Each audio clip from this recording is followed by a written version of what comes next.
What does a roux, red beans, and a Cajun from the Louisiana River Parishes have in common? Well, stay tuned. You're about to find out. Get ready for the next episode of The Rainy Cajun.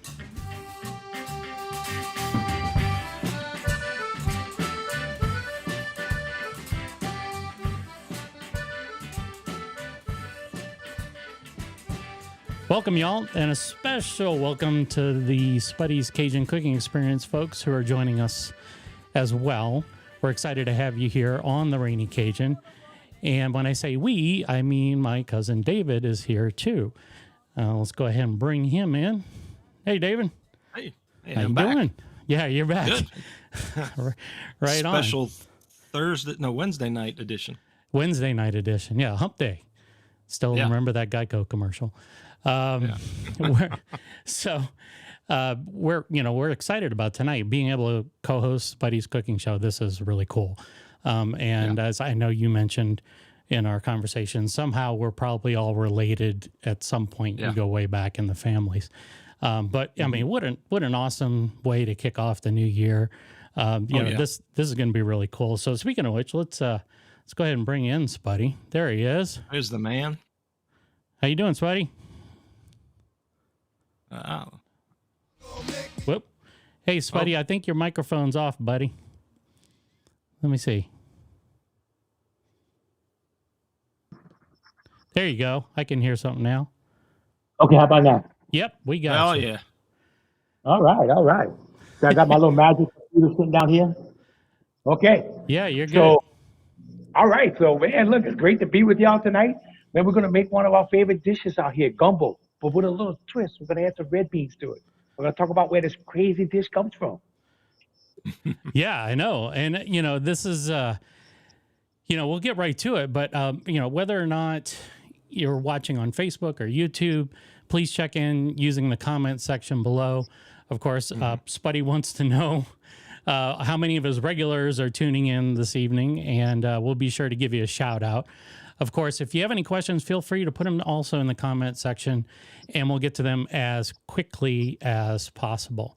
Go ahead, I was David. going to say, Spuddy, you've done these live cooking events for 3 years now or more? Since April of COVID, 2020, Okay. April 2020. So it's going to be 4 years coming April. Yeah. Wow. So you were doing it twice a week in the beginning, right? And then I was doing it twice a week in the beginning. And then once a week, and then I guess it depends on the holidays and other things that have been coming up. At 6:30 p.m. most Wednesday nights, we can find you here on Facebook. So 6:30 p.m. Central Time. I'm always going live now because that's important. Where people all over the world now, buddy. We're worldwide now, man. And then look, here's the thing: when we got busy in November and December, I had to cut it. Right, Thanksgiving I think was my last show, and then December is my busiest month of the year. I'm not gonna lie to you. When it came down to Wednesday, I was burned out. It's like I'm going to bed. So we had a month when, it's like the sugar cane is grinding time. You got to make your money when you make your money, and that's it. Yeah. And then now we're back to cooking and then enjoying ourselves now. Yeah, right on. And this is great for us because both of us are from our grandfather's from Vacherie, not too far from. He was born not too far from where your restaurant is. So about a mile as the crow flies, 1 mile. Yeah.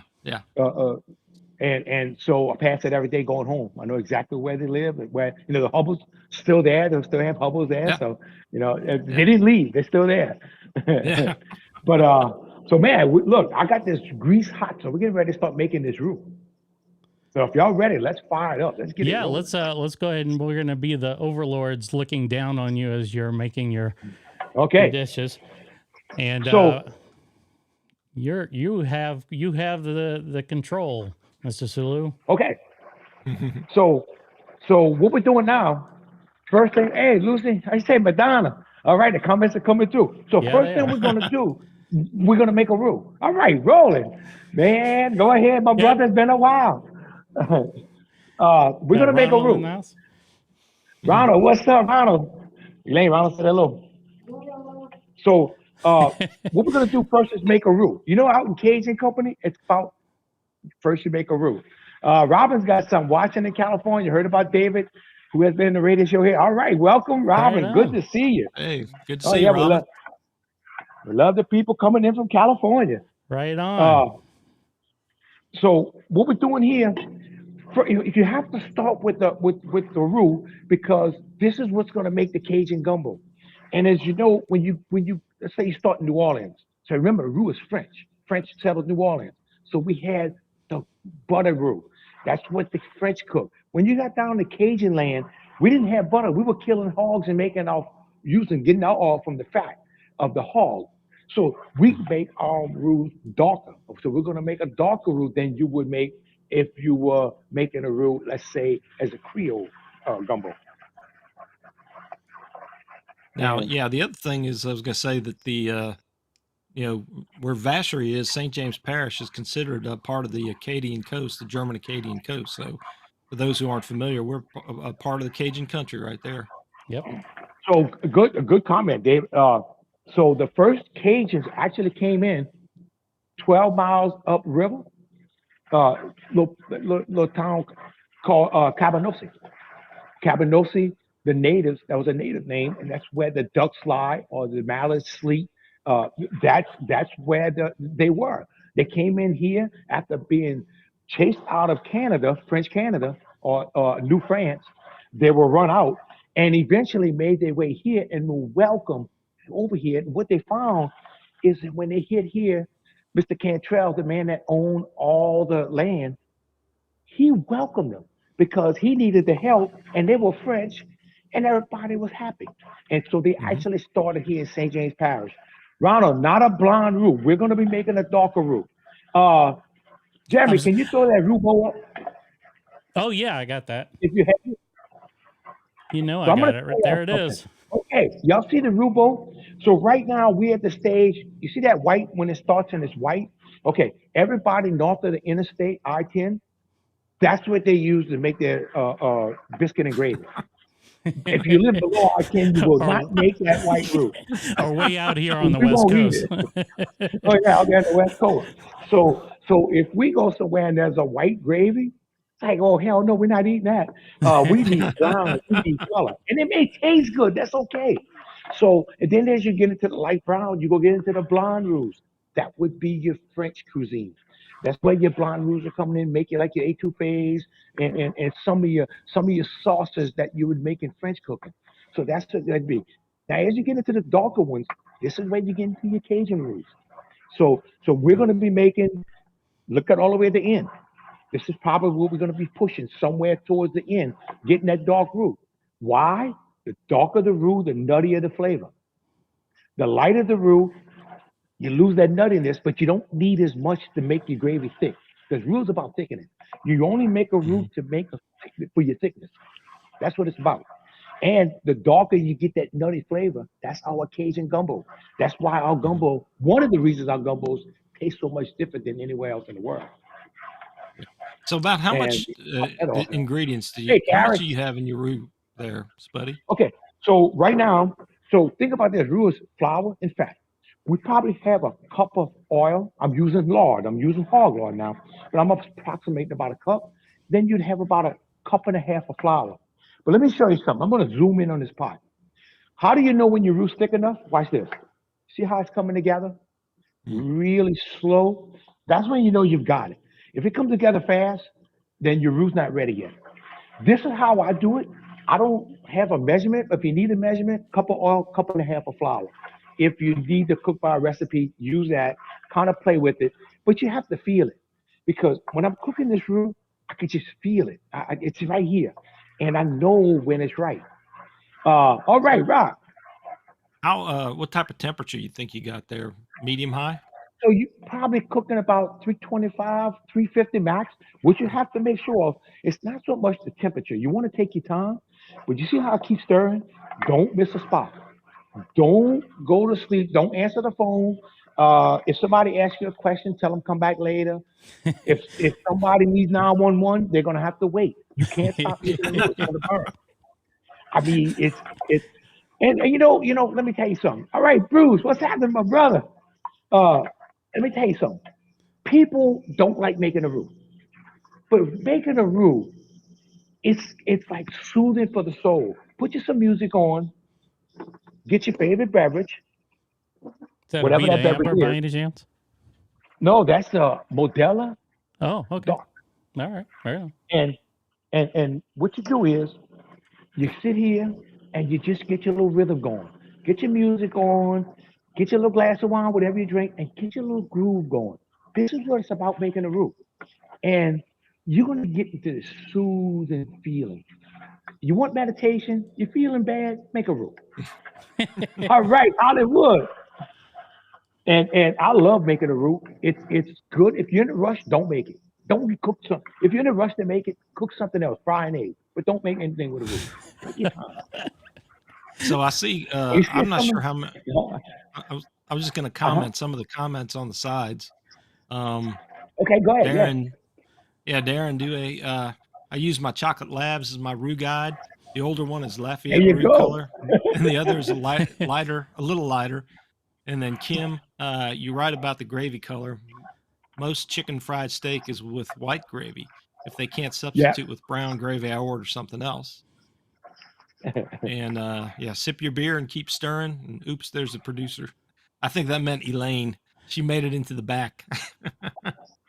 Oh yeah, that was Elaine. Elaine, they saw you. Yeah. Go pull it up on my There you computer, go. Elaine. So Darren, I see Darren's comment now. So Darren likes Yeah. his roux like they like in West Louisiana. He likes that dark, rich roux. Out here in Vacherie, they don't want it that dark. And I'm gonna tell you why. I had my restaurant open. I had a lot of older people that couldn't take the dark gravy, the darkness, because that dark roux kind of sits on you, and you have to be used to it. And if you're not used to it, man, that'll eat you up at night when you sleep. So we didn't do it because of the number of people we had coming through here. Well, this is And I what missed that but you last cook it a comment. little Oh, Robin, darker. hey, yeah, I'm getting a These little two bit darker. beers. You see the color? At least 2 beers before it's darker. That Robin, that's the way you got. Now you got it. You see, wait, she's got a little bit of Louisiana in her. All Yeah, right, I think she's Jared. from Mississippi, really, and then Okay, you South see, Alabama. you see, she came Yeah. over here and she kind of spied on that roux making over here. Oh, yeah, that's it. Sears is your Yeah. producer. Okay. You see, Sherry you see says the color you now? you don't know how fast she can drink. I'm not, Sounds like a I'm not gonna challenge tell you throw that down to one. me, Spuddy. I ain't taking no challenges. Yeah, but look, you got to drink real beer. Don't be drinking that light beer and all that. You got to drink some real dark beer. Amen, brother. Okay, see in the pot. See in that pot? See how dark it's getting? Okay. Robin said she grew up in Mobile, Alabama. Oh, yeah. And Mobile, Alabama, the original Orleans territory. Yeah. So that would have been making the French coming there, making those French roux at the time. Yeah. All right, just about where I want it. And look, one thing about gumbo, remember, whatever you make today, it's going to taste better tomorrow and the next day. Just That's keep right. that in mind. Now you kind You of pull up on my alluded to about the West, the roux out in the West, and I think a lot of people realize, especially your audience, that the gumbos are going to vary from city to city and town to town in South Louisiana, as well as along the Gulf Coast. So the So, way you're doing David, it may not. Go ahead. no, you're right. I'm going to go ahead because I'm Yeah. gonna make a comment on that. Yeah. No, I was Uh, just going to say, so the way you're making yours is maybe a little bit different variation than somebody else is used to, but there's a lot of good lessons that people learn from seeing these techniques you got. so I like to watch anybody make a gumbo and see their technique. But most of your gumbos are family traditions, passed down from, mama, papa, or whoever was cooking, went to the camp and saw the men cooking at the camp. Or it could have been a great, great, great grandmother that kept passing the recipe down. So it's more like your family heritage. So when you cook that gumbo, you pretty much represent your whole family heritage of how it was cooked in the past. Think about it. Because everybody has their gumbo, right? Okay, Yep. let's go flip in that pot. And we're gonna bring our onions in. Ronald has a comment for you. You need to clean the side before it burns. Man, look, we get ready to clean that side. And what I have to make sure of, I have really big burners on this thing. So I have to, you see how I keep moving? If I don't keep moving, I'm gonna burn this stuff. Now, one thing about the onions cooking, you have to let your onions cook because you want them to caramelize in here, and you want to get the sugars out the onions. The sugars in the onions gonna help that roux move along, and it's also gonna the onions are gonna stop this roux from cooking. So let's say I want to stop this roux right now. What I would do is turn this fire off, black iron pot, cast iron, keep stirring, don't quit for about 5 minutes. But it's gonna stop it from coloring. Now you're gonna be ready to put the rest of your ingredients in and start making your gumbo. Okay. As you see Randy's right in the now, I'm just house. hustling, man. Oh, Randy, bro, what's going on? Oh, rocking and rolling into 2024. You got it, brother. Now, why? So let's go back to the history of gumbo before we get to red bean gumbo. What is the history of gumbo? Think about it. Gumbo is actually comes from Africa, West Africa. King Gumbo. Gumbo was the word for okra, which came over from Africa. So that King Gumbo really was okra, smothered okra was your gumbo. But when they got over here to Louisiana, then it became, it just kept evolving until we get the gumbo that we make today. But okra, if you go look at old newspapers, you'll see gumbo seed, Gombo. That's your okra seed. Okay, now we're just getting this. Spuddy Ronald wants to know if that's the new spoon. Ronald, hey, in case anybody doesn't know, Ronald sent me a Christmas present, and this is the spoon. And this is Ronald's spoon. So Ronald, you're not on the show, but your spoon is. Hey,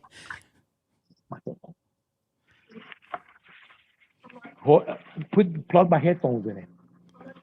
Okay. So now we're gonna cook this, and I'm gonna go ahead and bring my andouille in now. Because all I want to do is I want to fry my meat down a little bit. Now, believe me, everybody has a different way of cooking this gumbo. But I'm gonna fry these meats down because I find when you fry down, it actually makes your gumbo better. Now, I have andouille. I have sausage. We're making chicken andouille sausage gumbo. My andouille I make myself. It's made from the table. It's made only with salt and pepper seasoning. So we make it real clean, real pure. This is gonna keep the food that I eat, the gumbo that I produce, very clean, so that I don't have all these make-believe ingredients that you see out there in the world today, which is it's very important to me.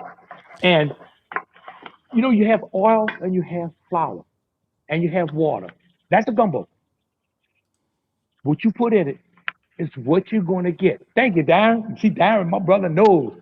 What you put in that gumbo is going to make your gumbo. Garbage in, garbage out.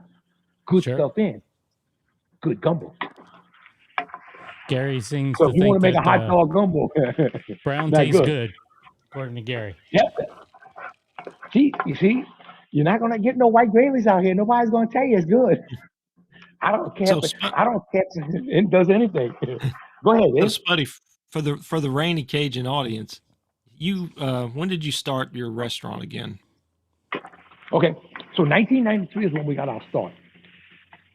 It was a crazy way to get in this, and also I'm gonna bring my sausage in. Okay, crazy way for me to get in. I would tell anybody not to follow my path in business, but I was a computer programmer, and of course you are. So I went from computer programming to flipping burgers and fried chicken, man. Hey, that sounds like my route. and you know what it is? You just you're 18 years old. You go to college. You have no idea what you want to do in life. Sure. Then I went after 10 years of programming, selling paper and janitorial supplies, and then I wound up buying this place. Didn't know how to cook. Didn't know how to make andouille. Didn't know how to make sausage. Opened a seafood market. The only thing I've ever done is eat seafood. Never bought any like in the market itself. And pull up your pants, tighten your belt, and get it. That's right. And bust your nose every now and then, but it's okay. But the chicken, I think, Muhammad, if she slapped me, I'm going to try that next time. Spuddy chicken, I think Muhammad's turning over. Uh-oh. I'm not really sure what Ronald's saying there. Okay, now, what I want to do now, you see, I need to get with you on that sausage. Don't do it, Bruce. You know it, brother. Okay, let's take a look at that pot. You can see the colors. You can see the roux in here. The sausage is frying down. Now what I'm getting ready to do, my stock. If you're gonna make a gumbo, make your own stock. What I did, I used some smoked turkey necks, some chicken necks, and then and some chicken wings. And all this is stuff you smoked yourself too, right? So we've been smoking for 30 years also, and the person that had it before me, had the place before me, smoked for 35 years. Wow. So smoked meats have been coming out of this place for 65 years. Wow. So it's definitely a tradition. And we take a lot of pride, in making the stuff because I'm going to use the best pork. I'm going to season it. Everything's going to stay on the table so that when you're cooking with it, I'm not going to poison your food. You can buy other stuff to do that, but not with mine.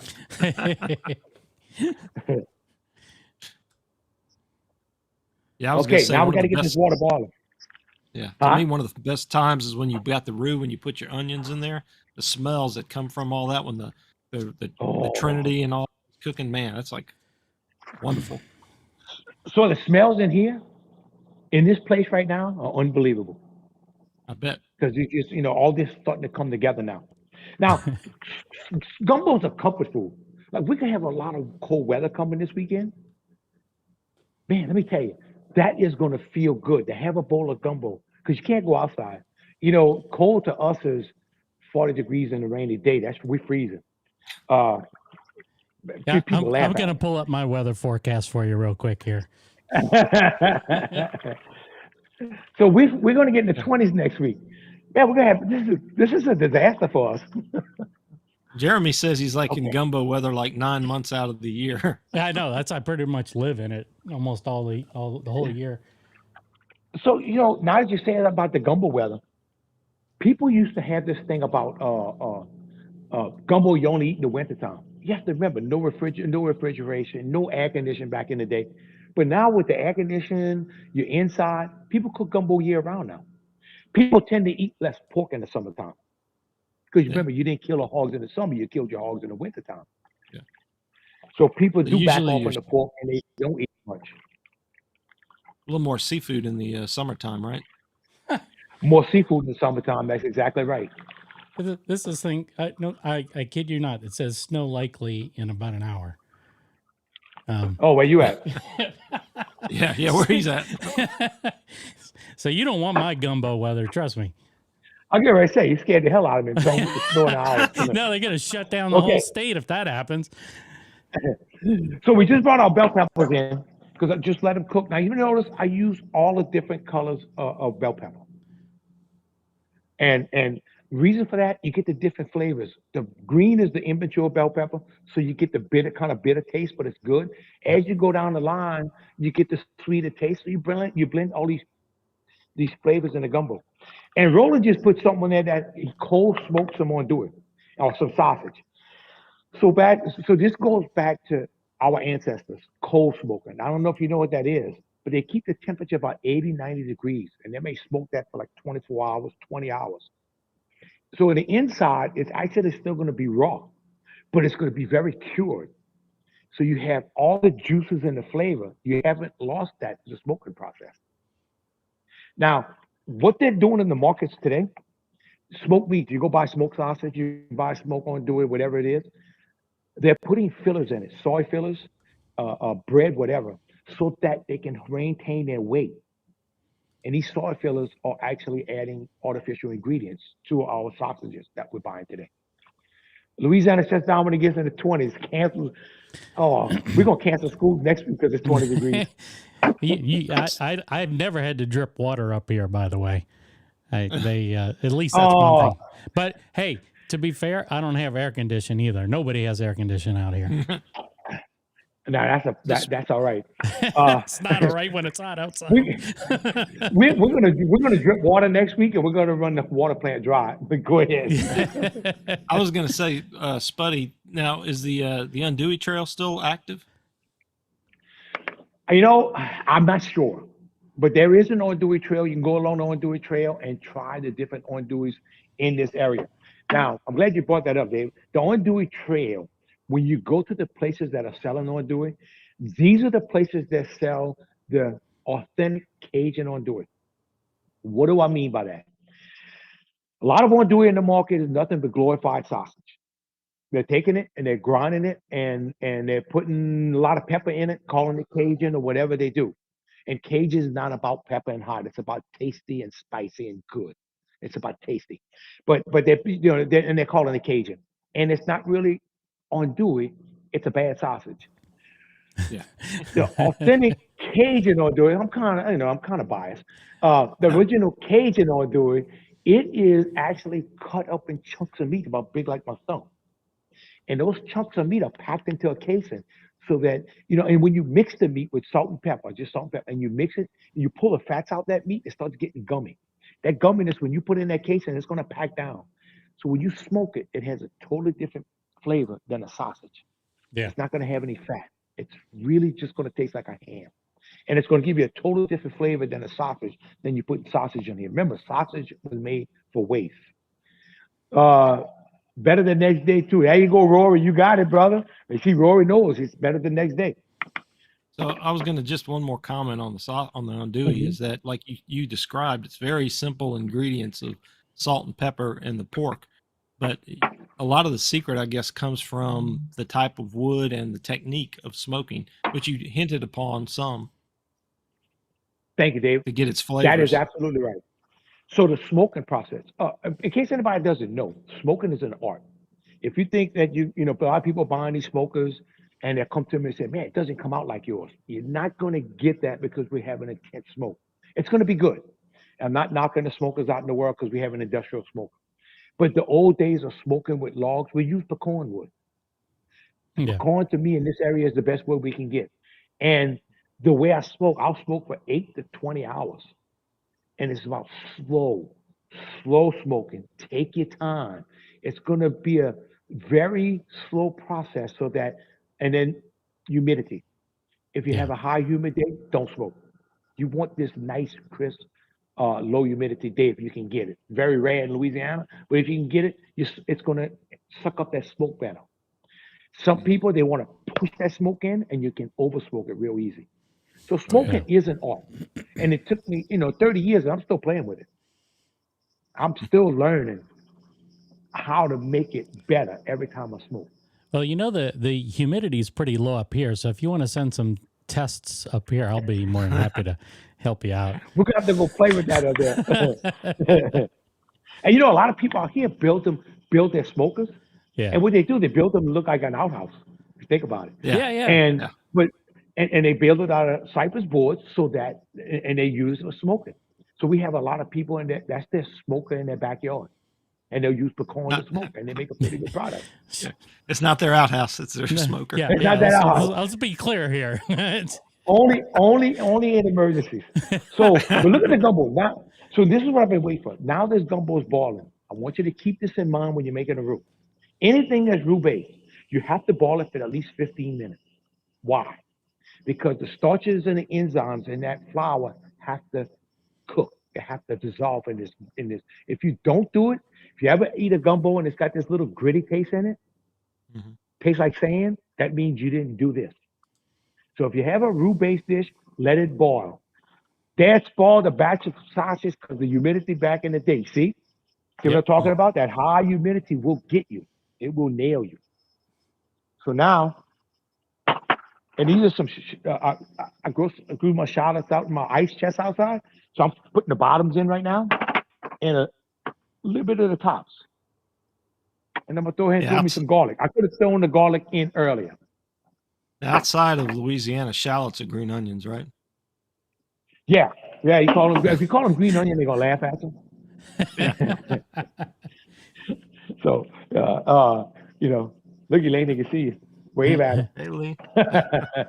Hey, I'd be remiss to say we got about 35 people watching and we only got 5 likes. So if you guys can slam that like button, that'd be really cool. That's my job as MC of this thing, is just to talk about hitting the like button. I'd really appreciate it. And Spuddy would appreciate it. So Thanks Oh for yeah, look.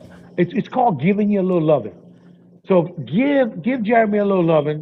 Give him a thumbs up. Like him. He's gonna feel better, and I'm gonna feel better, and we all gonna sleep better tonight. See?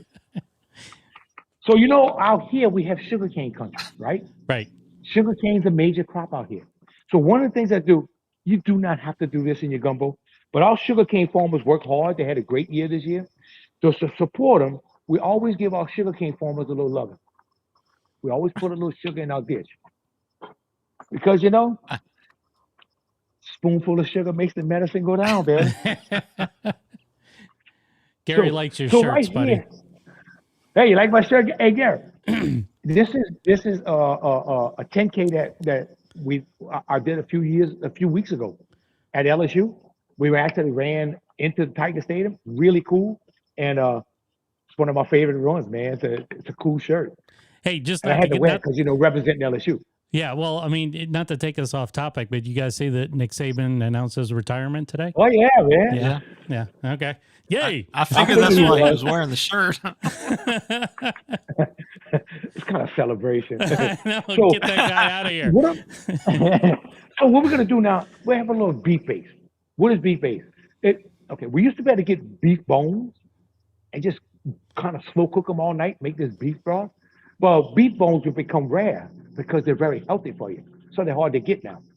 So what I've done, I bought some beef base. If you're going to use some bases like a bouillon cube, but I buy them it's a paste in the tub. If you're going to buy them, read the ingredients. You see MSG, run, don't get it. But get something that's real clean, not a lot of artificial ingredients, and this will enhance the flavor of your gumbo. It's amazing what this little beef base does. And that's the top secret of my gumbo is right there. I just gave it away. As you can see, it's boiling up. Now, gumbo is not going to be as thick as a stew, and it's not going to be as thin as a soup. But everybody has their preference. I've eaten where my mom's gumbo was very thin. And then you get where my gumbos are like a little thicker. Keep in mind when you make this gumbo, tomorrow, it's going to be a little bit thicker. So keep that in mind. So when you pick it up, when you put it in the fridge tonight, and then tomorrow you go to warm it up, it's going to thicken up. That oil and the flour and all this fats that you have in here are going to thicken this gravy up. Now, let's see. I like to put sugar cane in with pecan wood when we smoke my own do it. Grandfather did this. Randy, let me tell you something. I'm glad you commented on that. Used to have where the cane was cut in whole stalks. And there's the cane trucks that go down the road. They would drop pieces of cane alongside the road. People would go pick those up so they could smoke with the pieces of sugar cane and sugar. So they would use those pieces of sugar cane and corn cobs along with their wood. And they would soak the corn cobs in water. Yeah, I've got that's why I'm growing a couple of canes of sugar cane in my backyard for when I make andouille here in Mobile. And I've collected some. Yeah, and I've got some corn cobs too. I got a story about that. We went to Bayou Teche Brewing several years back, and it was during harvest season, and there were lots of sugar cane on the road. And my wife, who's from Japan, she hadn't seen that before. We were driving along, and I just pulled off the side of the road, and I grabbed the sugar cane that was on the ground, and I just started biting into it. And she just looked at me like, "What the hell are you doing?" And it's like you have to be from Louisiana to understand that. Yes, I know. Yeah. Ronald wants to know when you're going to put the chicken in. Oh, Ronald. So when am I put it in? Okay. One of the things I do, I put my chicken in last. Now you see I have a skillet right here. I could have actually fried that chicken down a little bit, but I'm going to go ahead and put it in raw today. I'm glad you asked that. I put the chicken at the end for one reason. Because chicken today, they're raising these chickens, selling at the market pretty young. They fall apart real quick. So after about 10 minutes of boiling, this chicken's going to be done. So that chicken's going to go way at the end. That's why I'll use all those chicken parts to make my stock. So I can get me a good chicken stock when I'm cooking. Because I'm not going to get much chicken stock out of this. I'm going to get some good chicken flavor from the chicken, but I'm not going to get a whole lot of stock. That's why I make my stock ahead. Did y'all ever hear the 10 Commandments of gumbo? I don't think so. Go for it. Yeah. It's all you, man. So the gumbo has 10 commandments. One of them, thou shalt never use tomatoes. That's the first one. So if you You're put about to tomatoes in start your a holy gumbo, war, you know that. Yeah. so if you put tomatoes in gumbo, you're definitely not Cajun. Thou thou shalt not use uncajun sausage. Okay, Yeah. We're gonna put this in short clips on YouTube and blast it on there and see what kind of there you controversy go, you man. start. So hey, here's the good one. Okay, thou shalt never, ever, ever use store-bought roux. Remember what I said? You don't have time to make a roux, don't make a gumbo. Okay, guilty as charged. Thou shalt always use a bowl. For your gumbo. Next commandment, thou shalt always use a wooden spoon.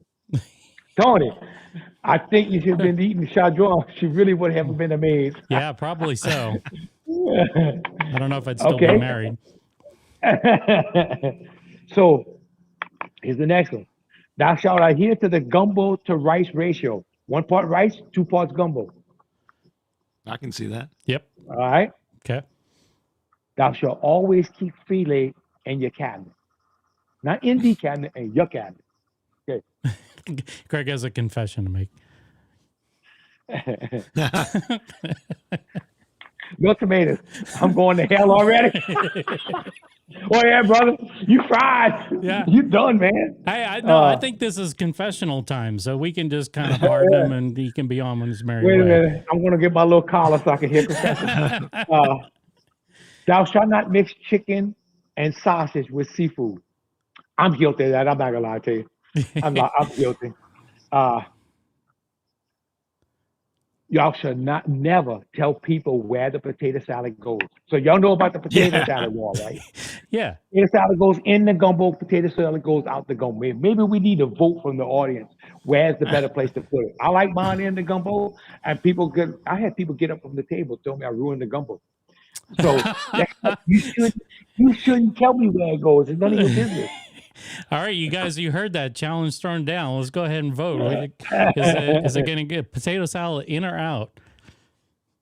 See, are you finished with the 10 Commandments? No. No, I got one more. Okay. Thou shalt always turn your gumbo counterclockwise. Do you know why? You're not in Australia. Hurricane? Stir your gumbo counterclockwise and you'll have a quiet hurricane season. All right. That is a fact. Okay, wow, we've got some responses already. So Greg says out. Fat says never in. Patricia. Robin says potato salad goes with fried chicken. Robin, trust me. Gumbo. Roland says potato salad out. Is that it out? Gary's playing Switzerland here and saying both. You know what Gary's saying? It's either way, man. It doesn't matter. Yeah. You're not going to ruin his gumbo no matter what you do. You see, I like the open-mindedness. I like that. Calvin says in the gumbo. All right, Calvin, in the gumbo. All right. Rocky is he's an out kind of guy. Yeah, okay, Rocky, that doesn't surprise me. Okay, Kim, I thank you for recognizing this hat. That is the one and only time the Saints actually made it to the big show, and I wear it around here with a lot of pride, and I piss off a lot of Seahawks Boy, fans. did it happen. Yeah. Let's see. Wait, we got any more more here. comments? Madonna's in. Madonna says in.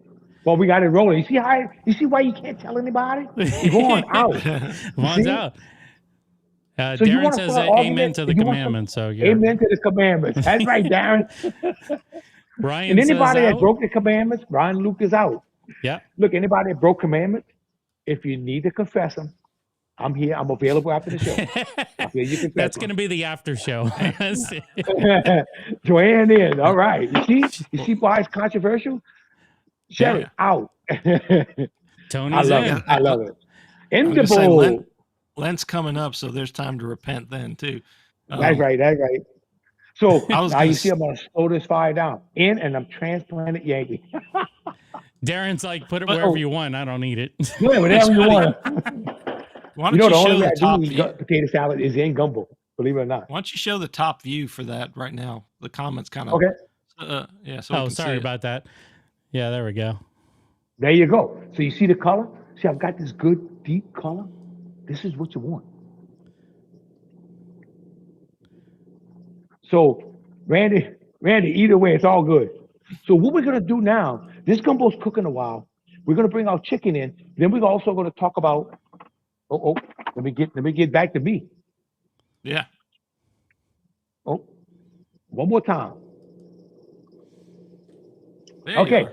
we're gonna talk about these red beans. On the side, but take a spoon of salad and dip. All right, Brian. Now I'm gonna bring my chicken in. Ronald, I'm bringing the chicken in. Okay. And remember, once you bring that chicken in, give me 4 eggs. Once you bring that chicken in, then your gumbo's almost finished. Once I get it back to the bottom, let it go about 10 minutes. Then we're gonna be ready for our red beans. Why? Why are we putting red beans in this gumbo? It's a crazy tradition, probably started here in St. James Parish. We're going to cook this tomorrow in the kitchen with the chicken in it. There you go, Ronald. So we have the Festival of the Bonfires. So every Christmas Eve, we have about 200 bonfires between St. John and St. James Parish. And they're lit all at the same time, 7 o'clock Christmas Eve night. And that is the way, that is to guide Papa Noel, to guide his way in.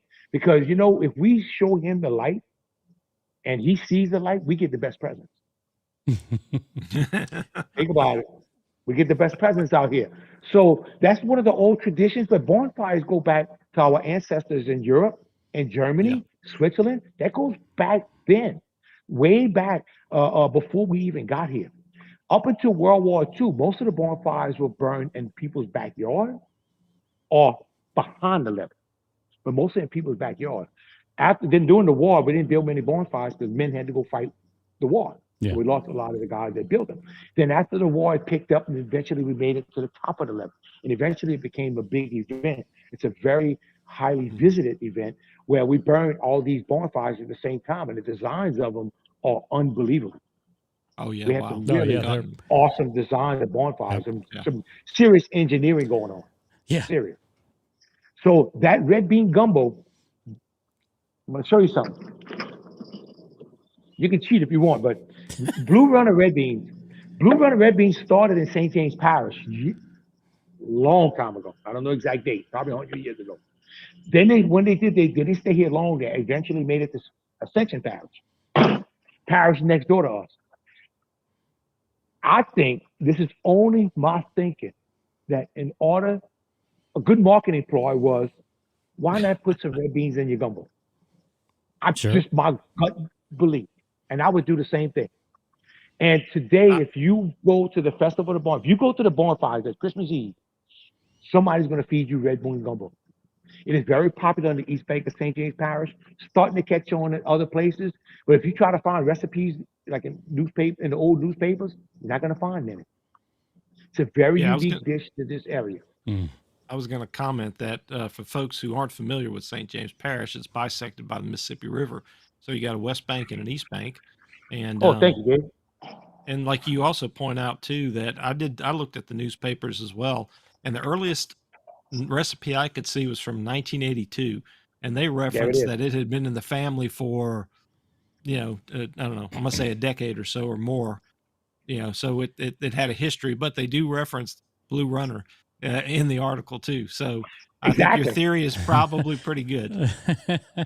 And now I did see you pull up old newspapers. If you look up red bean gumbo, you'll pull up a show in the '70s of Justin Wilson cooking a red bean Yeah, gumbo. And it's in Hmm. the old TV guide, you see it. So he was yeah, yeah. actually cooking it. I don't know what he called the red bean gumbo. You did find red bean gumbo in some old newspapers out of state. And basically what it was a red bean soup. Yeah. It wasn't anything like we're cooking here today. Yeah. Yeah.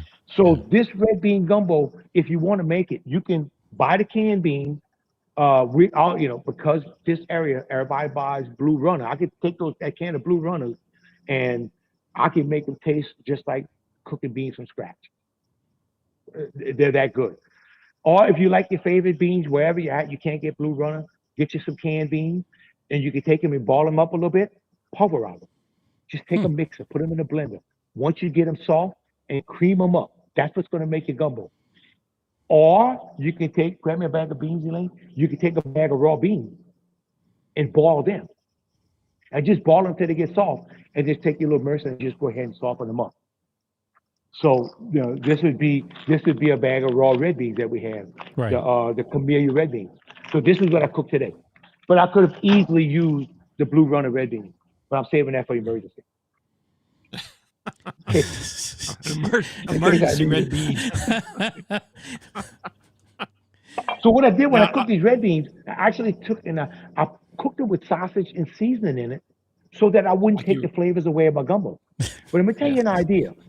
Monday, Monday's that's right, Joanne, Blue Runner Factory in Gonzales.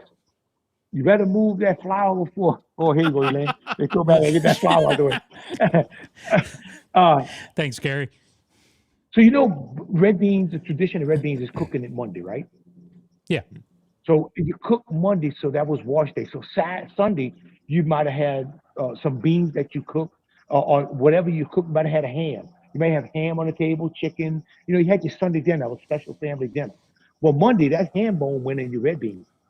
Slow cook it, let it cook all day while you did the wash and you start doing your chores again.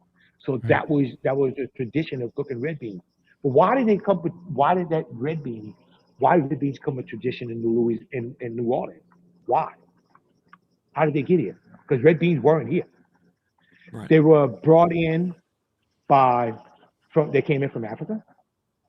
Some say they came in somewhere. I got some from Spain, and then also the Haitian Revolution or the Santo Domingo Revolution.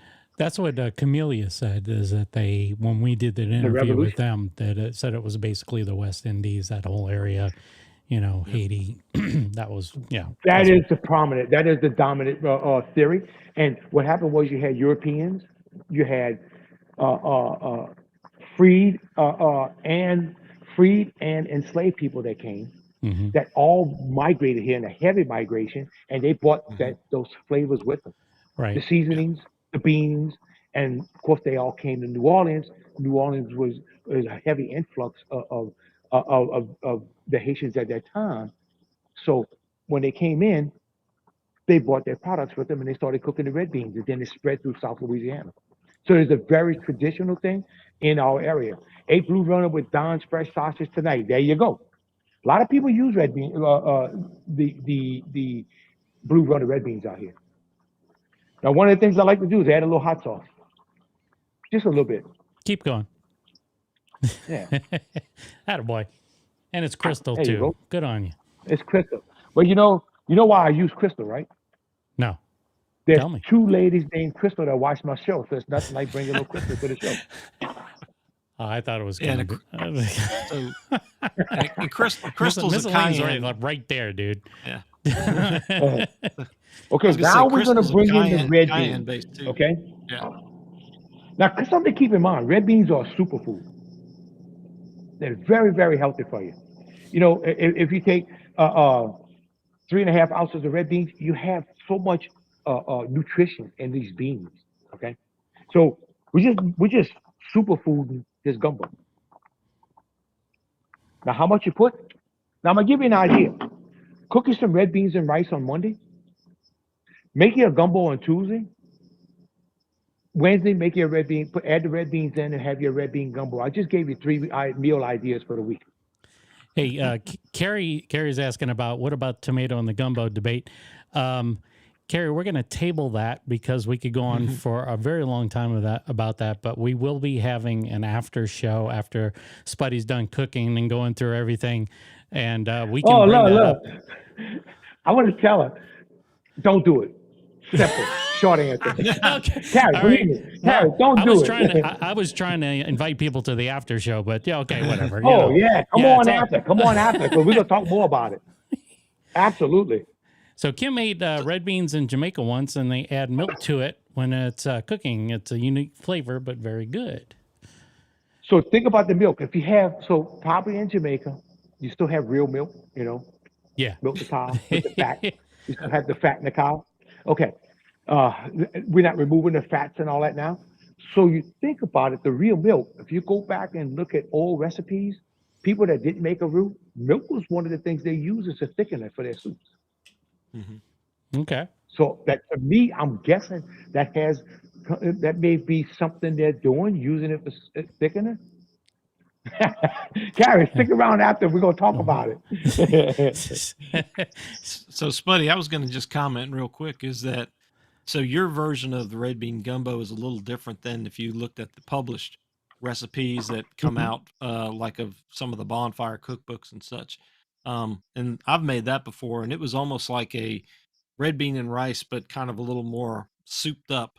And it's very good because it's got the roux and all that. So like we talked about early on, every family is going to have their own version of making their gumbos. So Exactly. this way, and I can see this being really good, doing it this way. And I like the idea of combining the two, to have a third meal too.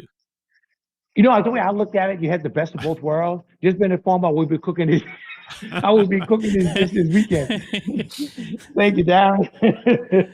It's a You get- way. It's a good dish. There's like I said, there's different ways, and I've tasted a lot of people. It's just my way because I always think about okay, I have leftovers. Think about in the old days, gumbos. You really made a gumbo. You use gumbo for leftover. If you go back Yep. before refrigeration, take all your leftovers and make a gumbo with it. Because you know we were very Catholic. We made 13 kids. We had to feed them all.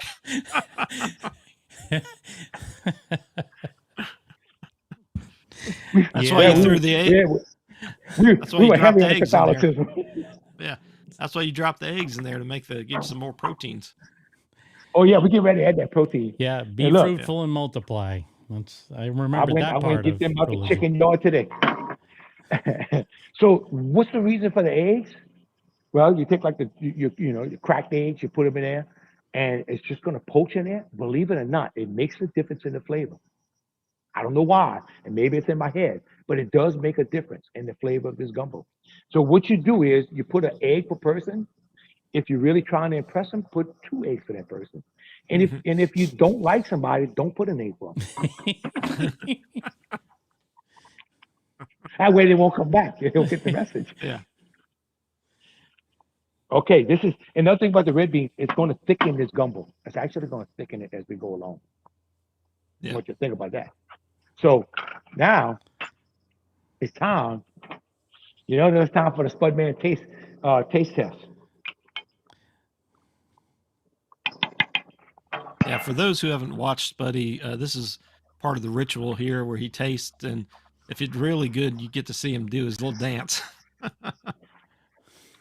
Ooh.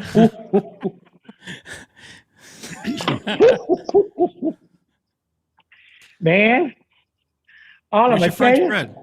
Where's your bread? wait, it's coming.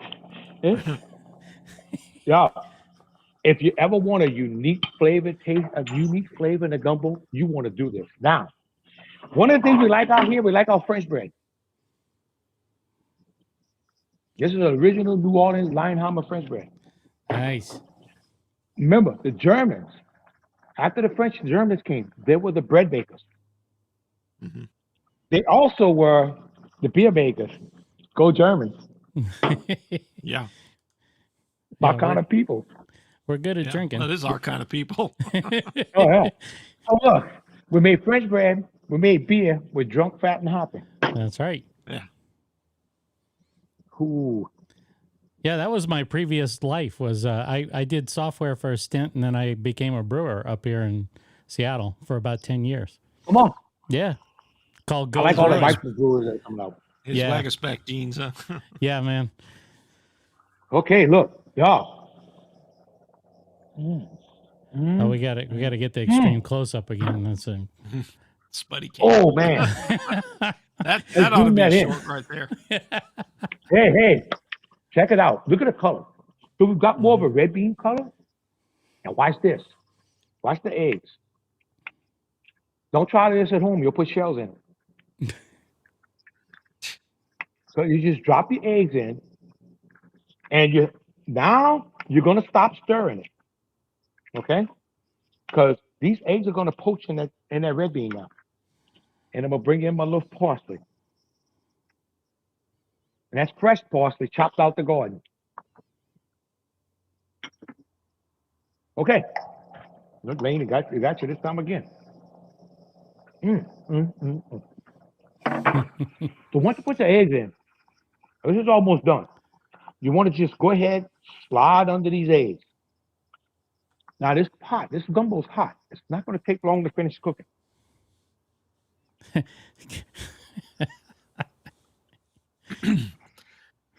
Yeah. Man, So Gary wants to know what you're drinking, David. I'm kind of curious too. You're in a white mug. I'm drinking coffee, French market coffee.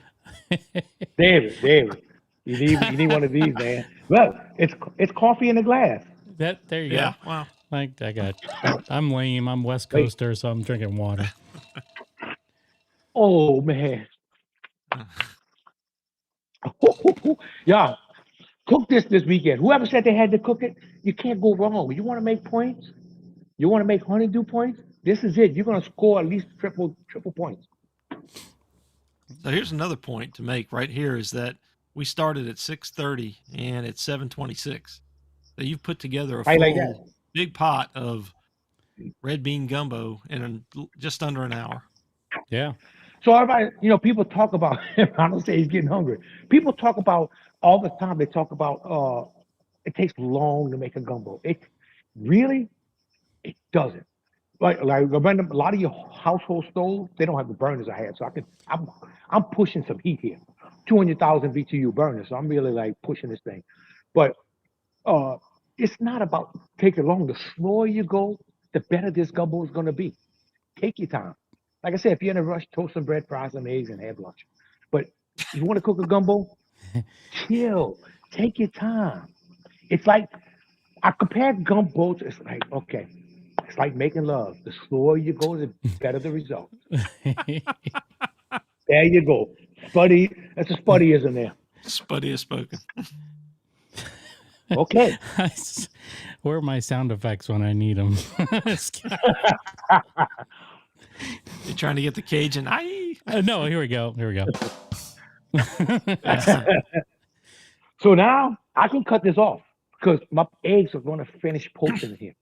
See, it's still boiling, so it's off. So now, here's your test.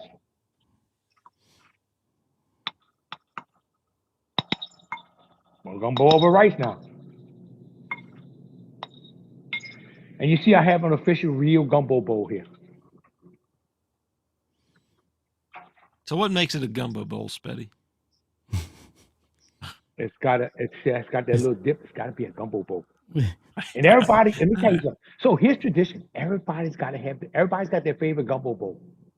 So like when you was growing up, David, I know if you and Jeremy, you grew up in Louisiana. If you use Daddy's gumbo bowl, oh no, that was not going to happen. You know what we You did? couldn't use his coffee cup. I regretted doing it, but when I was growing up, I don't, David, I don't know if you remember at Mama's house, but she had the Tabasco bowls, right? Yeah. Those kind of ones with the little hooked handles on the other side. I bought a bunch of those for the restaurant, and they got destroyed. And I was so pissed off. I was like, oh man, because I was trying to bring a little bit of home, to the restaurant, and yeah, they didn't really treat it that well. I think I've got 2 left out of the. I guess I'm on eBay. You can get. Oh, you can get them from Tabasco still. I think, right. Yeah, I think you can still get them from. You don't have to always. But look, see the gumbo over rice. Remember the commandment: gumbo shall be served in a gumbo bowl over rice. 2 parts gumbo to 1 part rice. There you go. See, that's what we did. I was paying attention. It's funny. Bam. Save the French bread, heat the croustant, and fill it with freshly made and still warm liquor. Holy cow! All right, Dan, you're killing me. Yeah, bring the defibrillator out. It's like clear. Oh, condensed milk and fresh bread. Darren says it has to be a big bowl. Yeah. Oh. Damn it! I gotta zoom in on him again. It's like, Look, there we go. let me tell you something. If this doesn't make y'all dance, get the glue off your shoes and let's get it. The Fred Astaire Cajun cooking. Oh, this is Spud Man Shuffle. So, Spuddy, real quick, tell people who aren't in the area about the Cajun cooking experience and how they can cook with you. Okay, I will. Roland had a comment just now. I didn't get Oh to yeah. answer How it. long can you leave the gumbo in? A big iron pot or in the iron pot. Oh, Oh, okay. Roland. So I'll leave it here all. Pretty much if I finish cooking it for lunch, I'll leave it for till supper. Because just put a cover on it, it's gonna stay hot. Here's the key: if you're gonna pick it up and put it in your fridge, break it down into small containers. Yeah. Get it out, let it cool a little bit, and and then put it in your icebox. Don't try to put this pot in your icebox, okay? Okay. The spoon is Yeah. important too. Gumbo spoon. That's right. Tell him, Gary. So, what was that question I was going to answer now? I was going to tell people how they can get the Cajun cooking experience if they're from outside the area. Because, like you said, Jeremy in the West Coast and I'm on the Gulf Coast, and you got audience members all over. And tell them what the Cajun cooking experience would do or what you get. So what we do is, I had an idea years ago because we lost 70% of our traffic for the restaurant. So what we did, I came up with a Cajun cooking experience, and it's call it a cooking school, but I call it more of an experience. And what it does, people love to know about our culture. Yep. So we bring them in and teach them our culture. They get for 3 hours.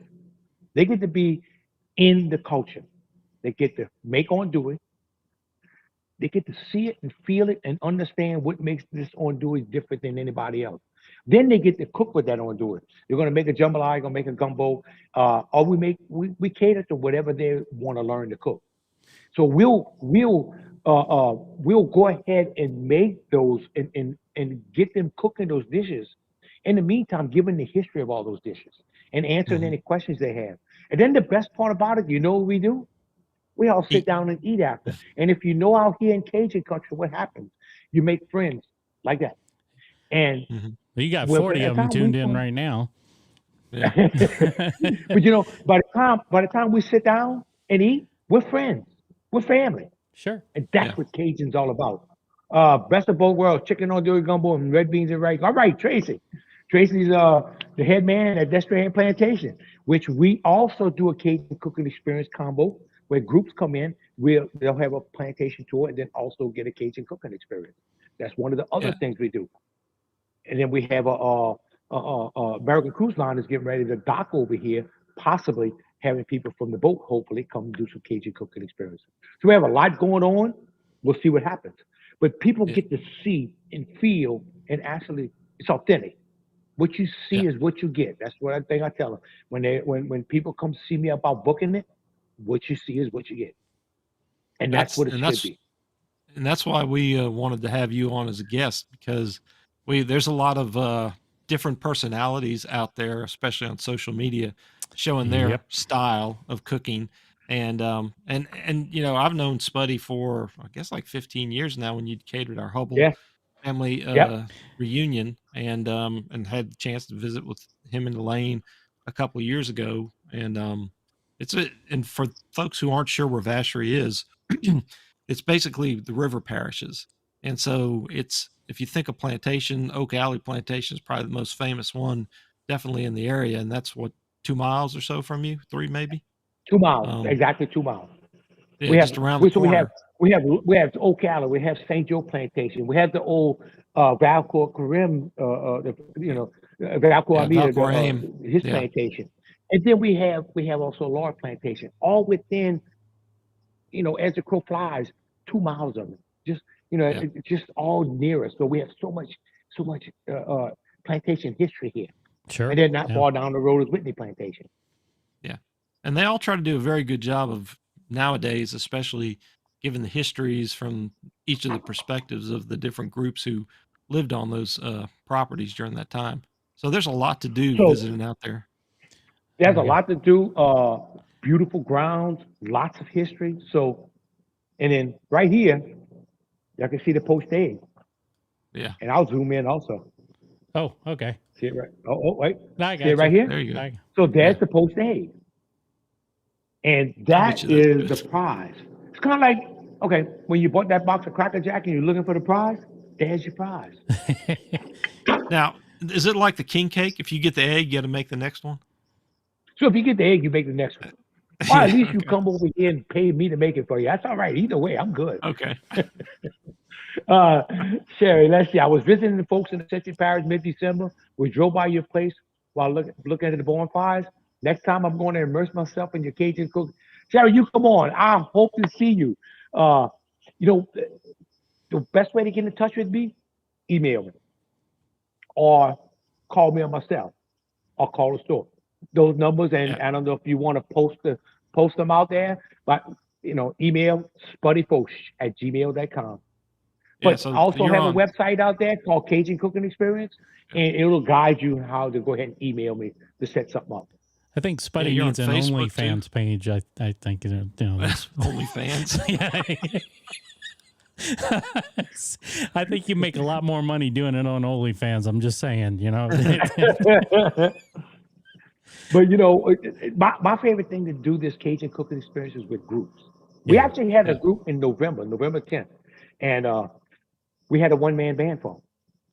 So they did Huh. the Cajun cooking experience, and then they got to listen to a little swamp pop music. And So they were how from some north somewhere, so they really enjoyed this. yeah. So let me ask, because I know your restaurant, which is not a restaurant anymore, but more for the Cajun cooking experience. How Right. many do you usually have in your class? I know it can vary, but um, how many do you typically can you uh, handle for the So Cajun cooking experience there? different places. In my place, as a group, 40. We could push 45 with 40. If I want to do it as a plantation Cajun cooking experience tour at Destrehan, up to 200. I do have another place available, our Knights of Columbus home. We could push 100 in there. So, Yeah. it just depends where we're going to do it. If you give me the number, we'll figure it out. Yeah. And we'll find a place to do it. Okay, Terry, Cajun cooking experience is an absolute must. It was the highlight of the 20th anniversary trip in September. You tell them, Terry. I don't know if that's not an endorsement of mega Yeah. proportions. I don't know what is. And like I told you, I still keep in contact with a lot of people that have done this. Yeah. And look, once you come here, we're all friends. It's So it's, it's the way it should operate. Because I don't do yeah. it as I'm trying to make a hustle. I'm doing it because I really have this passion to teach people our Yeah. culture. Yep. So I was going to ask a couple of things that came to mind. There is who's the what's the furthest distance anybody's traveled to do the experience? What country have they Germany, come from? Germany. Okay. Germany. And I did have a couple. May have had some further, but I know. In fact, we had two. We had a person from Germany on my show one night, and we had somebody yeah. from France on my show one night, and that was a blast. And the person that was from Germany, when they saw all the names in Vacherie, all the German names, they Yeah. were amazed. I said, "Dude, that's all your cousins. Tell them hello." Yeah. Isn't that right? Oh, somebody asked back Vacherie or front Vacherie. Yeah. So we were in the front. Yeah. We're in the front. What is the difference between the front and the back? A road, a ditch, whatever. But we're in the front. It's really geographically it's north versus south. But Oh yeah, they go North Vacherie, South Vacherie. Let's see. Spuddy will always find a way. He will use the Superdome if you send him. Pam, you know me well. 70,000. You can handle that. So I'm gonna tell y'all something about Pam. Pam actually gave me my first spoon. Y'all know why? I was using these metal spoons, and when I make a roux in these pots, nobody can hear me. So she ordered this spoon for me and said, "Now you can be quiet and stir the pot." So thank you, Pam Pam. gave me my first spoon. Ronald gave me my second spoon. There you go. And look, I put some mileage on this spoon. Yeah, Yeah. you did. I was trying to think of any other questions or anything else you want to tell us about the about either the Cajun cooking experience or any of the other things, because you also do a lot of volunteer work and very active in the not just the Vacherie community, but the Rever Parishes and the veterans homes and stuff like that. So you're really, if you can't find Spuddy, you're not looking hard enough. That's Well, I'm gonna tell so, you, you have a point. I was born in St. Charles Parish, the first German coast. I'm living in St. James Parish, the first Acadian coastal. The only place I haven't lived is St. John Parish. Uh, but I've volunteered and done work in every parish, all these parishes you can think of. We've gone to, I remember Hurricane Laura hit, we went to Lake Charles, I think we made five Yeah, or six yeah. trips. And those contributions came from the viewers. Yeah. People were so generous. I was only planning on making one trip. The money kept coming in, so I kept going. So it was so cool. It was awesome. And people want to do something. So it was really good. And but yeah, the veterans home, my dad was in the veterans home. It was a great place. We actually so I was there 6 years with him. So I was there every day. So I was kind of like this guy that showed up every day and Yeah. brought a lot of food. Too many people know, but I can't hide Pam. You're right. Pam knows me well. And so you get out there in the public, and I'm not scared to put myself out there. If I can help somebody, my grandpa had a saying, such an authentic Louisiana thing to do. I got to bring my cousins. Gary, I'm waiting for you. One thing my Yeah. grandpa used to tell me, he said, boy, if you can't help somebody, don't hurt them. Yeah. That's it. It's that simple. And that's how I live. Oh, look at Tony. Look, thanks for Yeah. introducing them two partners. Pleased to hear they're doing some good things out there, cooking out there. And look, my company Food Corporate, so I could ball for the guys. Look, Jeremy's out there in Washington, the state of Washington, trying to show them our Cajun culture and our Louisiana love. You know David's what? over there in Mobile, spreading this culture, which is awesome. This is what it takes. Yeah, and we would love to bring crawfish up here, live crawfish. Guess what? I know you would. Wait. Y'all have a lot of crawfish up there in Portland. Yeah, they suck. Sorry. Oh. Might as well just get them from China at that point. No, I mean it's seriously, it's the Washington State won't let us bring in live crawfish. Really? And then, apparently the Louisiana crawfish are badass and they'll kick the crap out of the Washington crawfish, and so they call it an invasive species. I kid you not. So there's some states that if you catch a crawfish, you have to kill it before you bring it home. Yeah.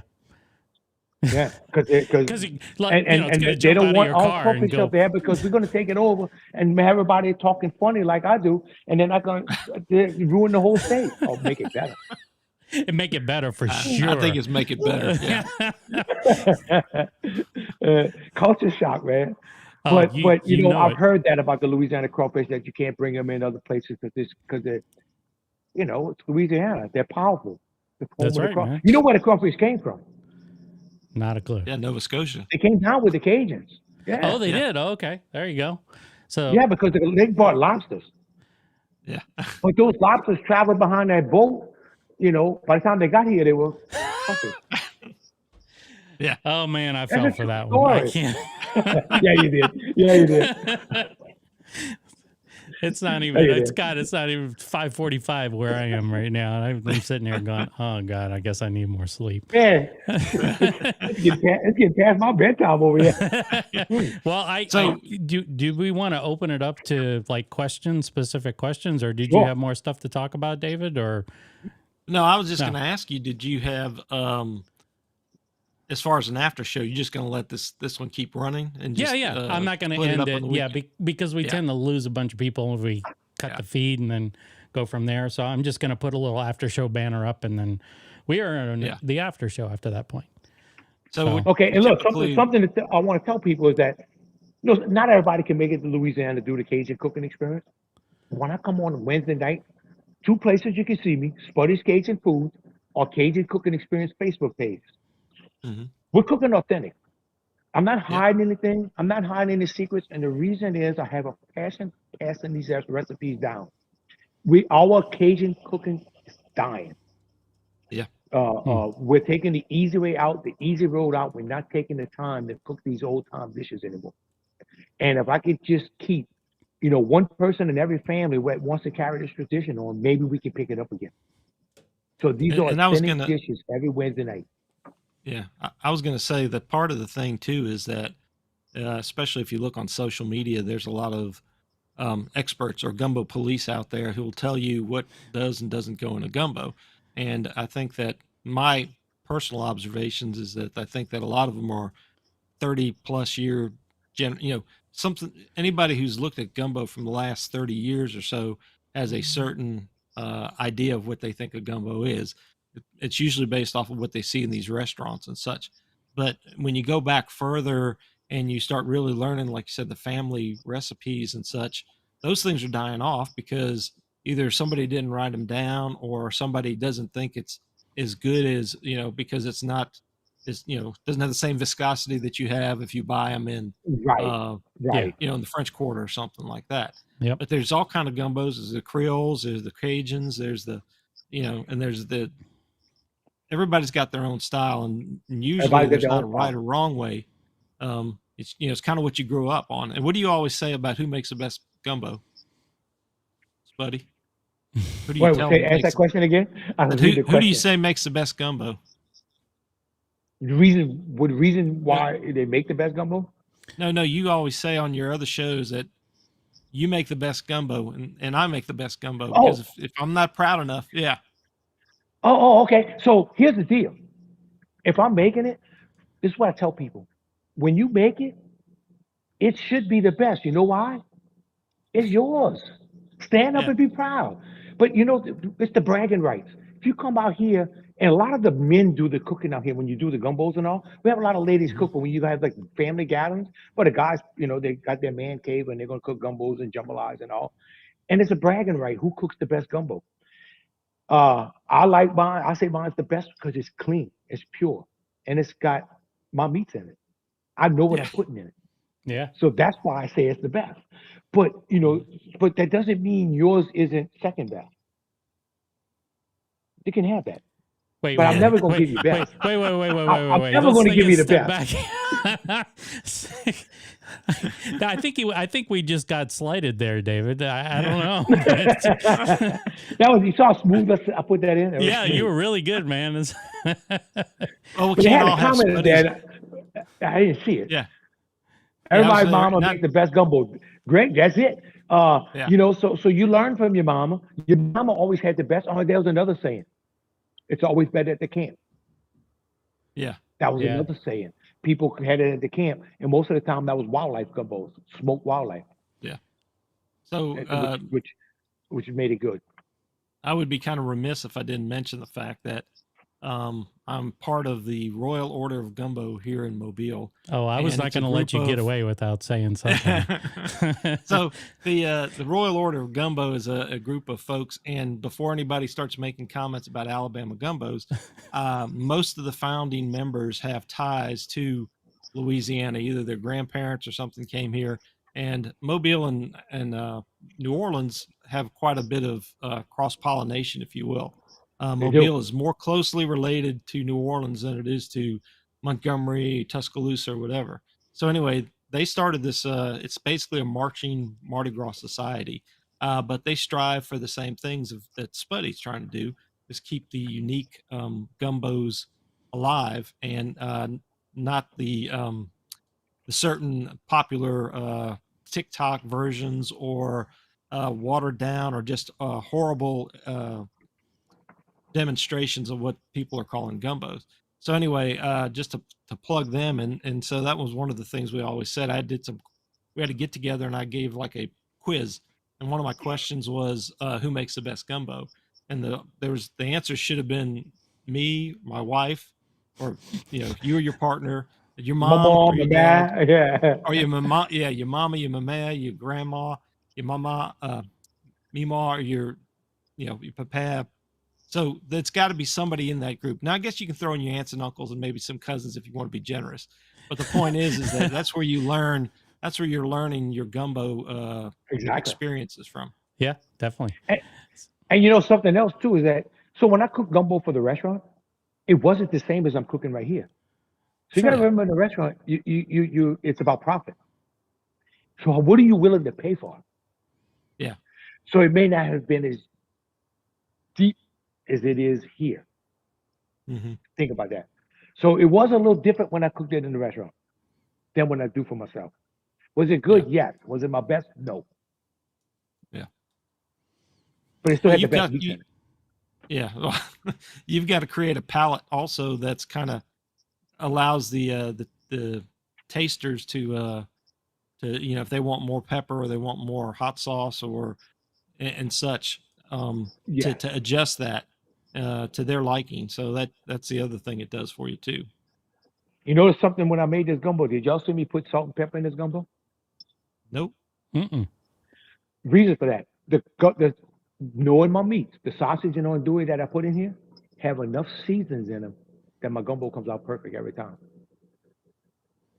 Yeah, so you got to know your meat or your You have ingredients to when know you're your making. meats. You have to know your meats.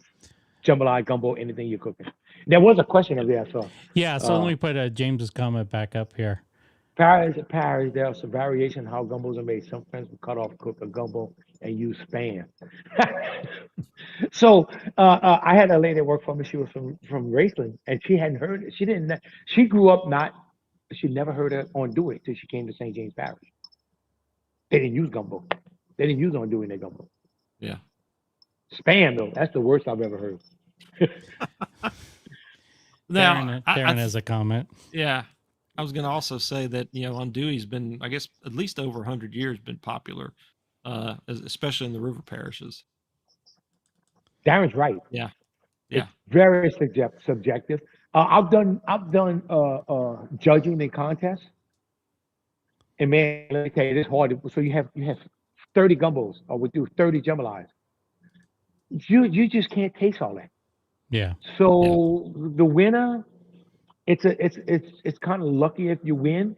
Not that because you have many good gumbos out there, but the best one, like Darren said, it may not be the crowd's best because you have 2 or 3 people that may be judging and have different tastes. So it is very subjective, no doubt about it. Best gumbo I ever ate had rabbit, squirrel, and duck. So a lot of wildlife gumbo. One of our favorite out here is smoked coon or smoked rabbit gumbo. Yeah. Okay. Can we talk about filet or okra? Oh, good question. I put on a Okapalooza tasting for 10 years here. Okay, okra and filet. Okra, African. That's what used okra. That was the thickener for gumbo. Okra. Yeah. African thickening agent. Filet, Native American. They took the sassafras leaves, dried them, pulverized them, and they used the filet to thicken their sauces and gravies. That's where those two came from. Which one's the best? Which one you like? Would I put okra in this gumbo? I would, but not many people would. Yeah. But if you put okra in your gumbo, you don't need as much root.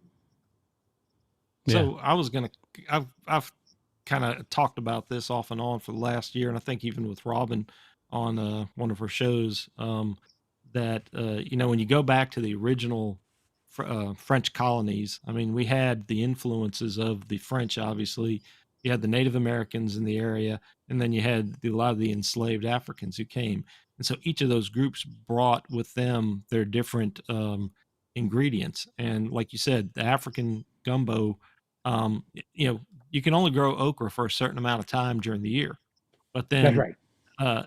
especially in the old days, remember before refrigeration. So you had to come up with, if you wanted to do something similar, a different thickener. But the other thing too is that you would have had this also melding and cross pollination of these two groups, and so they might have liked the dish, and they might say, "Well, I'm going to put this in it versus that." And so I think that you had those that came together, and I've tended. This is just me. I tend to do my seafood gumbos with okra and just seafood, and that tends, like I said, to be kind of more of a seasonal thing with the summer. And then if I'm going to do like a dark poultry based gumbo, I'm going to tend to use filet.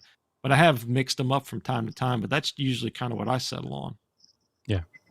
So the filet, I always put it on the side because not everybody likes it.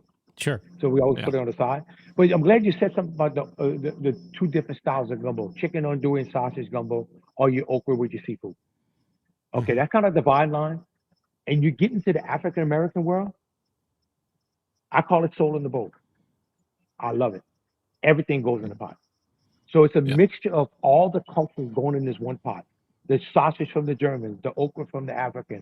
You don't put any tomatoes. You still don't put any tomatoes in it. You don't do that. Then you never put tomatoes. But then you'll put, you have that smothered okra. You have your seafood, your shrimp, your crabs. If you have some oysters, you can put them in. I even break up if I can't get crab meat. I'll break up. I'll get some catfish and let it break up in it. Yeah. Make believe crab meat. So I'll put it all in there. Call it. That's my favorite dish. Soul in the bowl. I really need no roux. I don't need any roux, and you can't tell the difference. Yeah. So it's just a matter of what you like and what you said. A lot of people, you get away from the African American world, it's going to be chicken on sausage, seafood, and okra. It's a very hard dividing line. Hey, Joanne, we'll catch you on the next time. Thanks for the comment. We really appreciate it. Yeah, we hope to do it again too. Yeah, we do. Oh, We do. anytime. Yeah. So, yeah, I was gonna. So just to just to stir the pot here with the tomato thing, what I will just say is that the only time I would even think about putting a little tomato in is then, and with the okra, with the quote unquote sliminess. If you put a little tomato, what that does is that does allow the acids to break that sliminess down. If you don't want it to be too slimy, but just add the thickening. But I will say, and this is going to probably, hopefully, not offend too many of my Mobile friends. The Mobile style gumbos that I've encountered here, they're very good. They're Creole based because if you look at the history of gumbo, the first notations of it in writing came before the Acadians actually settled in South Louisiana by a couple of years. So it's a Creole dish, and Mobile is actually a Creole town. And so you find your seafood gumbos here, and that's what everybody equates. Gumbo is going to have okra and seafood in it, but there is also a strong tomato contingent here. And so as long as it's not overpowering, I don't mind it in that gumbo. Now, when I get to my Cajun dark roux, heavy smoked gumbos, I don't want it in there. And the same thing with potato salad. I'll put a little potato salad in my dark poultry based gumbos, but I really don't want it in my seafood. That's just me. When did potato salad become a thing in gumbo? Has it always been that way? Because I don't remember having that as a common thing growing up. And that, I mean, granted, I've been away for a little while now, but is that relatively new, or is that something that's been around I would for say quite some probably time? so, Dave. I think that first time I heard about it was from one of my aunts and on my mama's side Okay. back in the 90s. And Okay. the comment was that some of the smaller, some of the I don't know if it's not so much prairie, but some of the Cajun communities in certain parishes did that a little bit. And I've heard some people say St. James Parish because you had the German influence with the German potato salad. I don't know if that's really the case or not. I think, and if people have strong opinions about it, and I'm not going to hold any, gun to anybody's head and tell them to eat it like that. But give it a shot. Now I prefer to put it on the side and scoop it and then dip my gumbo with it on the spoon versus plopping it in there, because otherwise it does tend to, uh, depending on how thick you make it, it does tend to blend in with the flavors. And you already Okay. got It these does. great flavors like Spuddy's shown us tonight. And so, I mean, you don't want too many flavors to compete with each other, in my Sure. opinion. Sure. Yeah. It's a big ladle. So Kim was, are you going to serve it all to us? Is that what you're doing, Buddy? Oh yeah, look. Y'all just come on over. Yeah, I'll be down. Oh, you know what? Alaska had to ground all its airplanes because you close one door, the other one opens. So it might take a little while to get down there. Right. I'm sorry. Kim said was 3 different types of raised gumbos. 3 different gumbos: chicken andouille and sausage gumbo, shrimp and okra, seafood gumbo. I can't do the oysters, man. Can't do them. Oh yeah, that's I good. like So if you can't do the oysters, just put the juice in it, the real juice. Yeah. Don't put Okay. the oysters. Yeah. Okay. Oyster liquor. Yeah. And Roland had something about a hen gumbo. Yeah. Let me tell you what hen that's all gumbo, about. yeah. Hen makes a great stop. Oh, okay. My mom used hen. She made the best gumbos in the world because of the hen. So if you can get a hen, you can boil it a long time. It gives you a really good chicken stock in your gumbo. Oh, okay. So the hen is going to be what, older, more mature? Yeah. And so The hen you is need to boil it longer. what you killed for Sunday dinner, didn't lay Yeah. anymore, got old. You killed the hen, and it took a long time to cook. Yeah. When you take it and you cook it, you stew it, it makes its own gravy. Mm-hmm. I did make a gumbo without roux one time on my show, and it was actually it was excellent. It was very good. So, Spuddy, one thing you just reminded me of. Now, I know at the time when you were doing your cooking experience on weeknights and twice a week, that was right before y'all got hit pretty hard with the hurricane, and y'all were working on doing working on a cookbook. But I was going to say, folks, you do actually have a few recipes in this cookbook. Hold on. Yeah, it's the opposite of what Oh you yeah, I want. do. I do. And you have one in there for the rouless gumbo that you made too. Man, that Ruler's Gumbo was really good, and it's different than I put in that book because what I've learned over the years, and if you take, you'll see me fry the onions down real dark, which Yeah. will give you a real sweet flavor and also add some color. And you take your meats, you don't do it in your sausage, and you just keep stewing, not making a stew, just keep stewing. And where I got the idea from, old newspapers. If you go back in old newspapers, Mm-hmm. you'll see recipes. People weren't making a roux, but they were Yep. stewing their meat to make the gravy. I said, wait a minute. So I started doing my jambalaya, kicked it up 3 notches.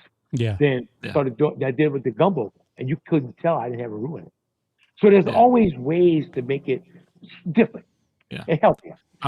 Yeah, and I mean, and you hit on a couple of things just now that reminded me of so the different debates online with gumbos and roux. Somebody, I can't remember if it was Plaquemine Parish, I may be wrong, but they were talking about a gumbo made with just without a roux, but they cooked all their onions down, and as it cooked down, all those starches came out, and that became their thickener. So there's a Yep. group, and I'm sure it's all stems from one family that had uh, that technique in it.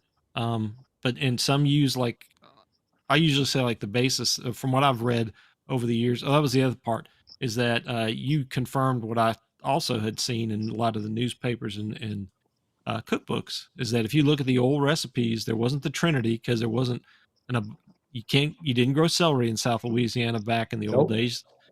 Bell peppers really weren't a thing, so celery didn't come on the scene till about the 1920s. That's Uh, right. the bell peppers around 1940. But if you look at the old recipes, you would find onions, you would find parsley, and you would find like a pod of hot pepper. And Yep. a few would have They grew that a peppers. roux.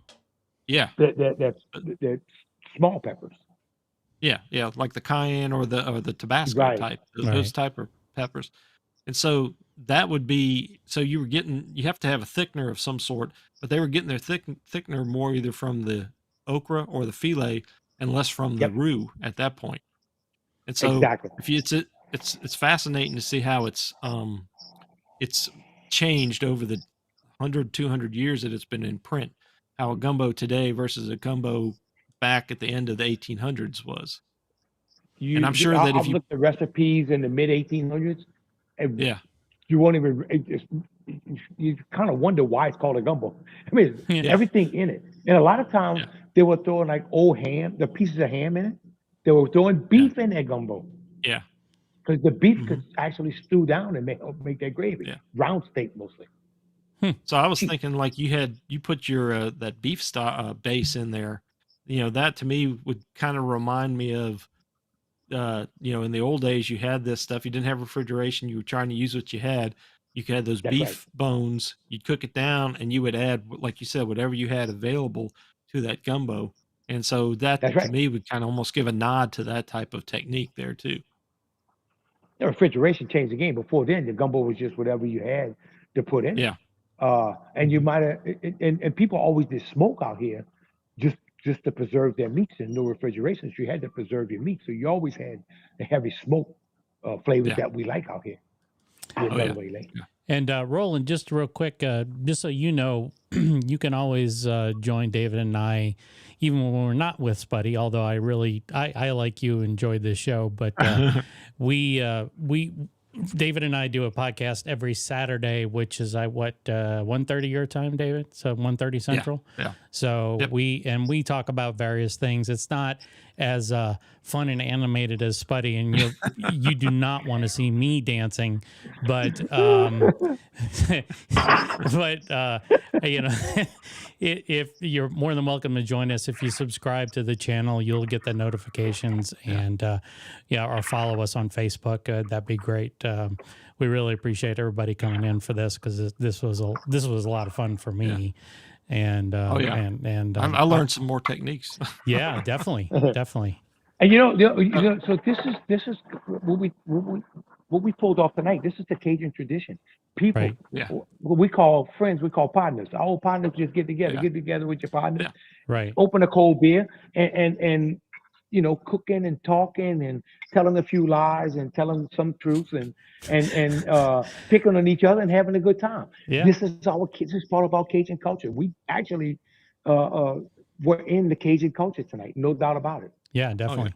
Definitely. I was going to add to what you were saying, Jeremy, to Roland.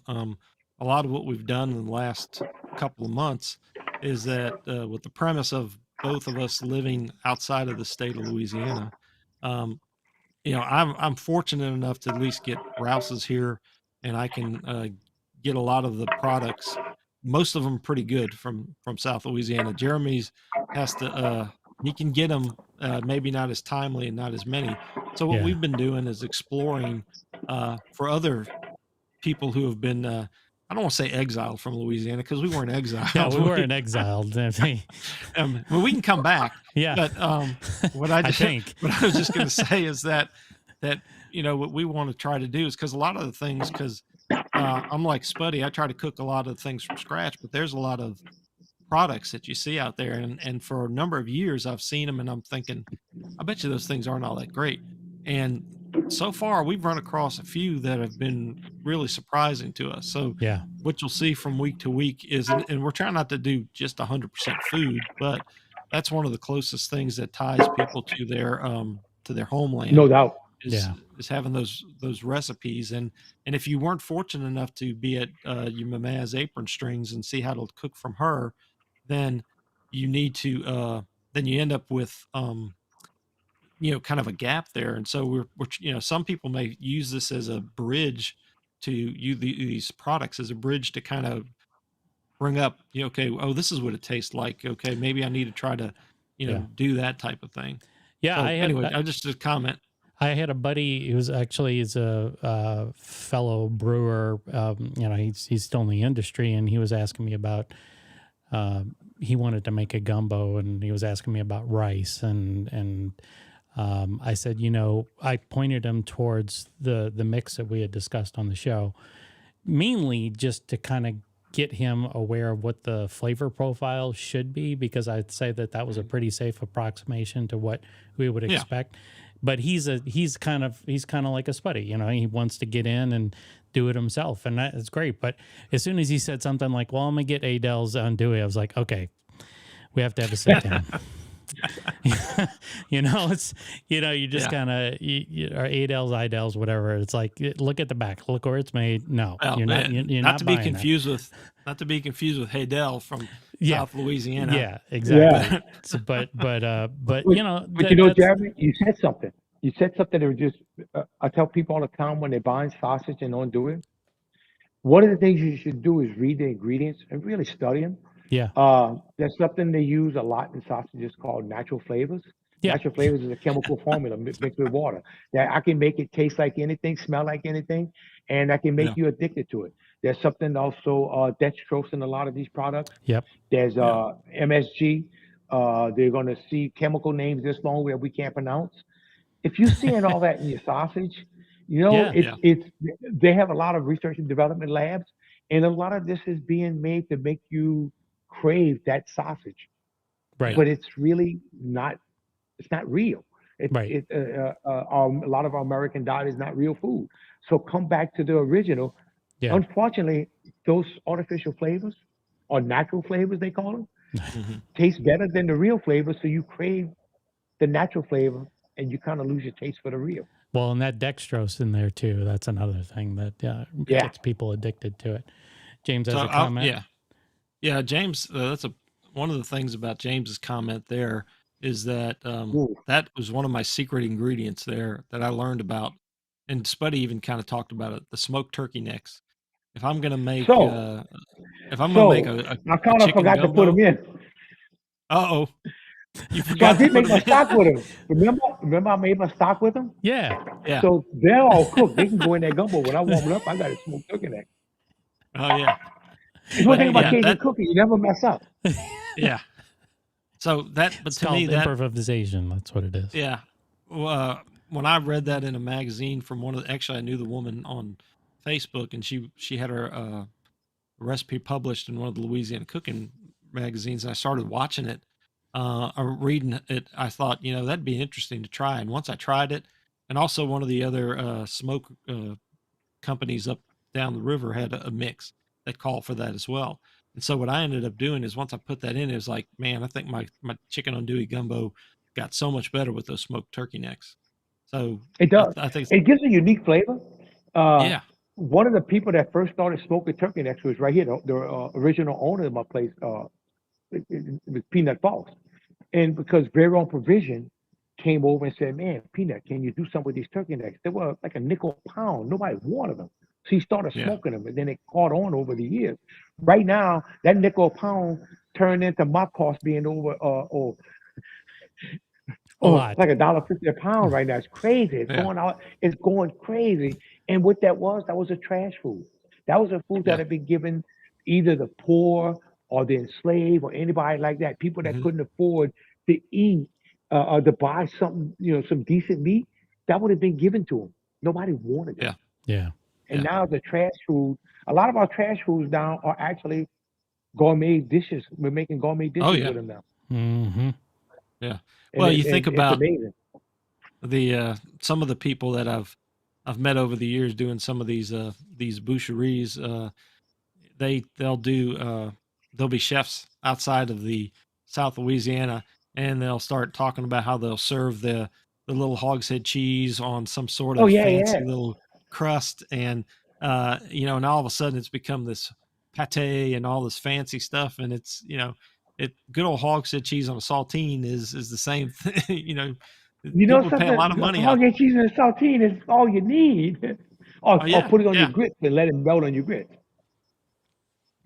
yeah. That's a good point, Robin. A lot of these things, Used to be these free. bones and all, yeah, used to be free. And a lot of places you could get casing. I know my mom would make sausage. She'd just go get the pork casings from the butcher for free too. Yeah. And now casings, natural casings getting harder to get. Yeah, And the big, huge worldwide companies are buying out the casing companies so yeah. that we have to have this $1,000 order minimum or we can't Oh make a wow. casing order. Thousand Yeah, so dollars in it's getting casing sounds like a lot of casings. a lot of Yeah, casing. So it's getting crazy out there with the big companies, the yeah. huge companies taking over the smaller companies. When we had the small companies, we can negotiate. They would go out their way to help you. Yeah. Get to know your local ranchers. I'll tell you something else about the bones too. A lot of times we cutting box meats in the supermarkets and they call unless you know a real butcher, somebody that's actually Hmm, taking that hind and breaking it down. There's not many hmm. left. Yeah. Uh, there's not many bones passing through. It's all box meat now. Yeah, yeah. So we're And a cutting lot it of those separate. people wear the butcher outfit or the butcher jacket or coat, but they're not really doing a lot of butchering. I was gonna No, add a comment.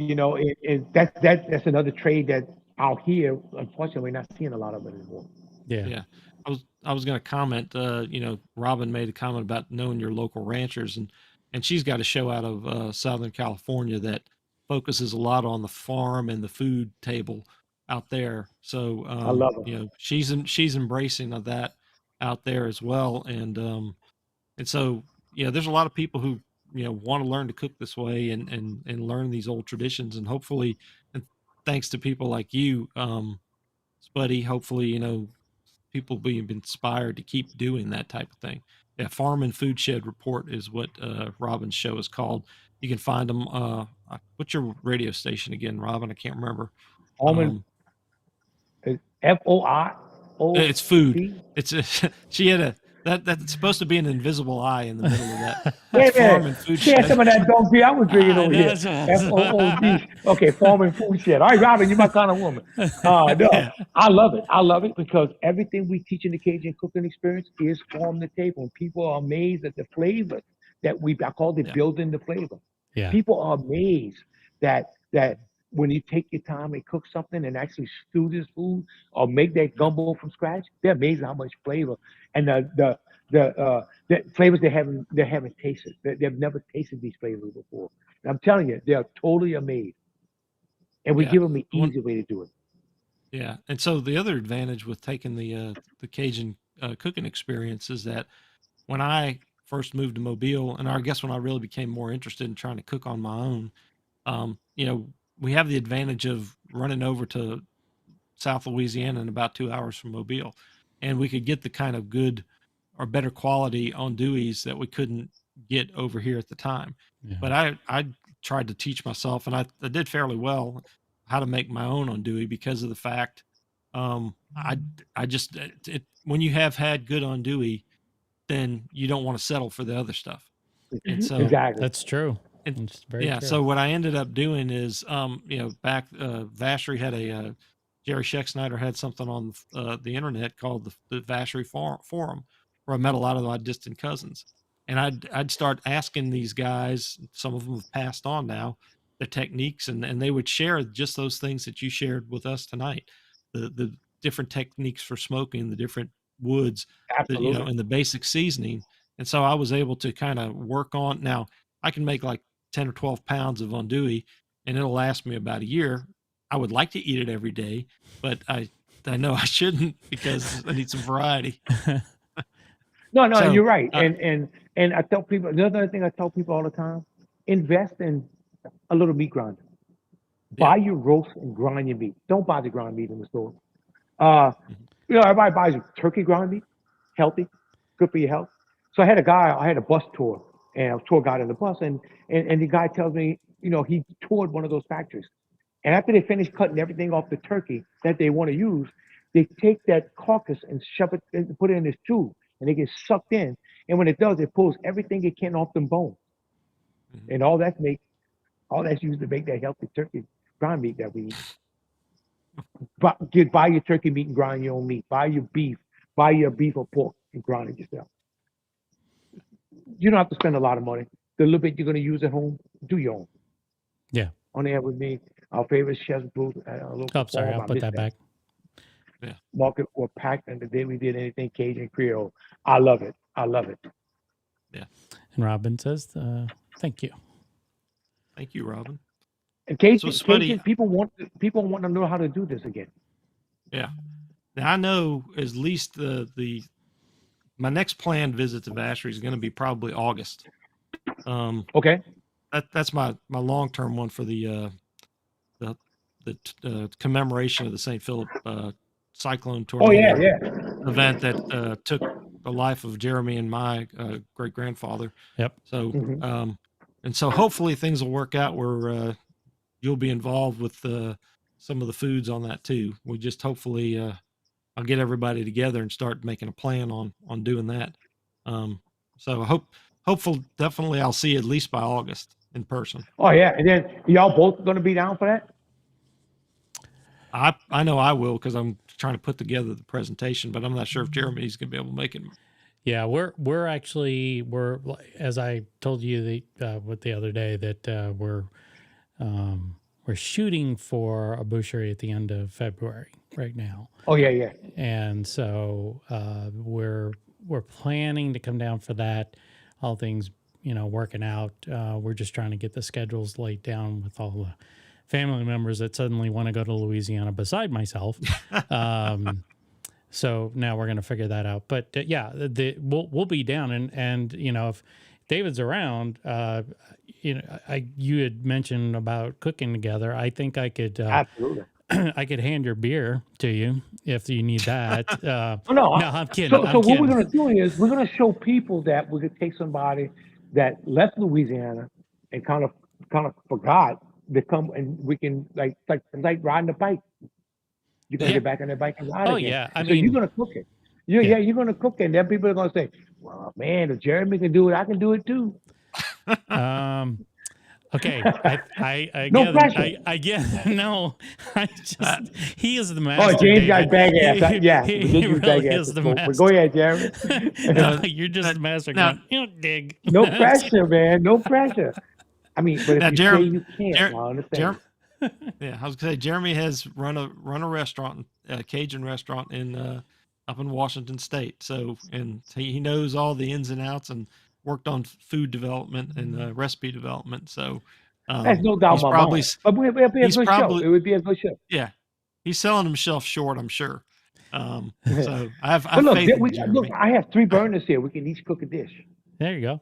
Yeah. I'll do It'll be like beignets. I'm a- good at that. I'm good at beignets. I do make a mean beignet. But yeah, it'd be You cool do. to do a He's- show when you come down. It'd be really good. I love having guests on here, and then just to cook and talk about different cultures like we did tonight. It's the same thing. Yeah. Joanne, to answer your question, it was called Go Brewing, and of course spelled the correct way, Geaux. And we closed right at the end of the COVID lockdowns. We couldn't make it through, unfortunately. But that was a fun experience. My wife, as I mentioned earlier in the show, she is Japanese. She learned how to make gumbo, and it's a good thing our grandmother's dead, so I can say this. But she rivaled my grandmother's cooking when it came to gumbo. I was like, how the hell did you do this? I mean, it was just, where did you get this from? And she's like, well, I looked up a recipe, and I'm like, but nobody does it this good out of the gate. And she did. She freaking nailed it. And I was really impressed. So we got to get her on the show. That's what we got to do, because you don't have to watch it. Just leave it right there. she's going to run circles around me. She already does. But yeah, I mean, it was it was a good experience. I had one customer, we were doing shrimp po' boys, and we did bring up the Leidenheimer bread. My chef at the time thought that was a waste of money, and he wasn't around for long as a result of that. But we did a fried shrimp po' boy, which is my favorite. And we had a customer, he said, well, I'm from Louisiana, and this isn't a fried shrimp po' boy. And I'm like, okay, can you tell me what isn't? And he goes, well, it doesn't have remoulade on it. And I'm going, what? Yeah, I know. And he actually, in Yelp, the website we all love to hate as business owners, he actually wrote a nasty review because we didn't put remoulade on the po' boy. And I was just like, okay, well, you mean there's that whole rule, that 80-20 rule, you can please 80% of the people, or wait, what is it? Yeah, 20, wait. There's going to be 20% of the people that just, you can't please them no matter what. And so if somebody made that comment about shrimp po' boy over here, or it's not a real shrimp po' boy, you didn't put remoulade sauce. Yeah. It'd been labeled as an idiot. Well, I did. I mean, it's just, I'm sorry. It's just the way it is. No, it's we were legitimate up here. I mean, we had when the Saints were playing the Seahawks, we had Zach Streif, Deuce McAllister. They were in our tap room doing a show for WWL. It was kind of like not a pregame show, but it was like a pre-show show.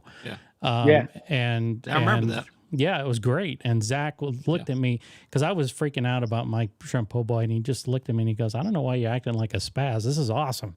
And I was like, all right. So, we had a really good Saints crew up here. We had I had a great fan base, and we were hosting.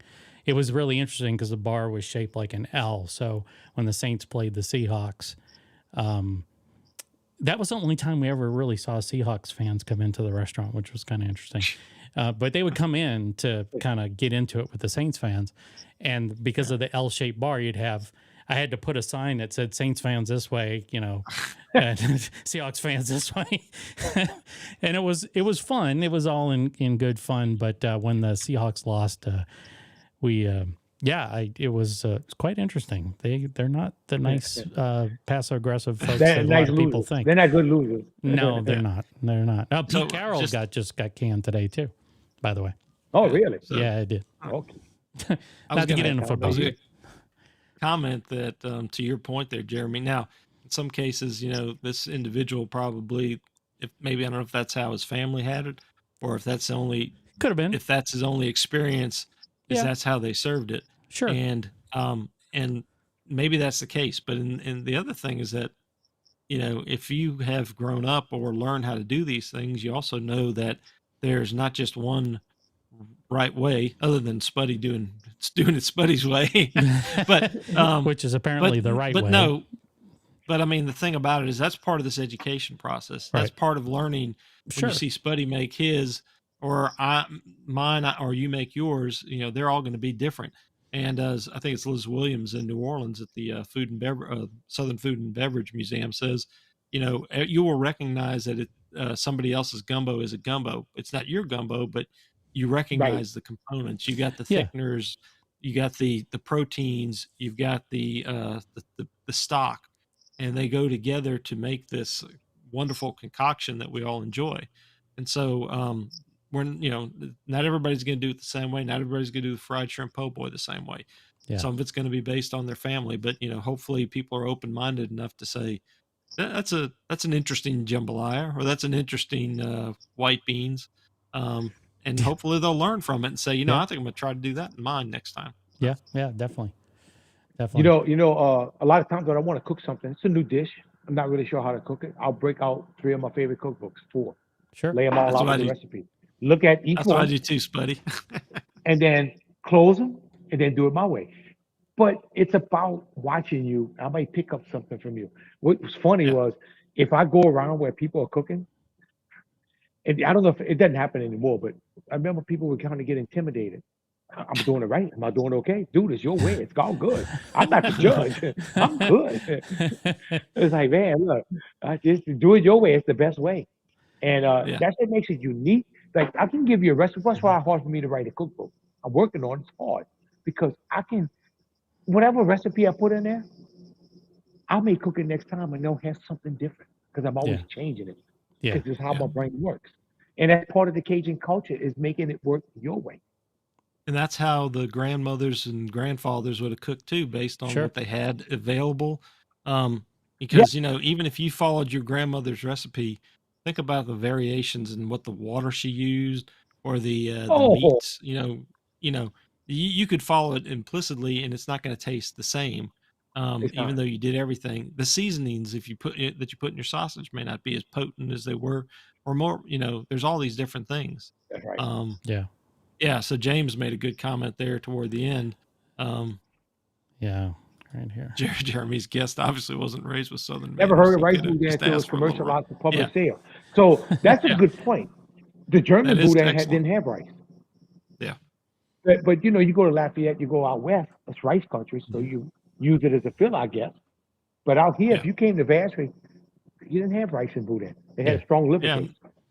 Now, as far as boudin vacherie, is Lester the only one who still makes it locally to sell in the area? Because you don't make boudin to cook to sell, do Well, you? maybe boudin's not real popular out here.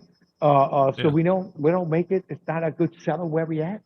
yeah, But I'll make it for myself sometime. yeah. But it's basically the same components almost as a hogshead cheese anyway, other than you don't have as much of the binder or the collagens or whatever You to don't have put as much as together. the gel. That's right. But it's the Yeah, same thing. but It was made from scraps. It was made from yeah, pieces of. Besides your meat, you had your seasoning. Besides that, it was some kidneys, maybe a little bit of yeah, organ dog's meats. liver, Yeah, the heart, whatever you wanted to put in there. yeah. Yeah. All right, But I man. guess Well, it's about time, Jeremy. yeah, it's been 2 hours. 2 hours, man. There you go, rocked it. man. You rocked it. You did the dance and everything. Man, look, I this has been a blast. This is the first time I come back since Thanksgiving. I couldn't ask for a better way to come back, but this has really been a blast. yeah, Uh, it's been great. It's been great. And having you two guys, where we could just bounce off each other now, and the comments popping in, and look, it's very unique. I had no idea how this was gonna go, and like I told you, you had no idea what I was gonna say throughout this whole show. No, and the best Go part ahead, Jerry. is that he didn't either. But I know, but Spuddy, I know you've talked and we've talked before that you've even wanted to. Thanks, Pam. That you had even wanted to explore this type of concept where you bring people in while you're cooking. To do that with your technology as well. Yeah. So absolutely. So we'd like to bring people in. Also, we like anybody who wants to come watch on a Wednesday night while we're cooking.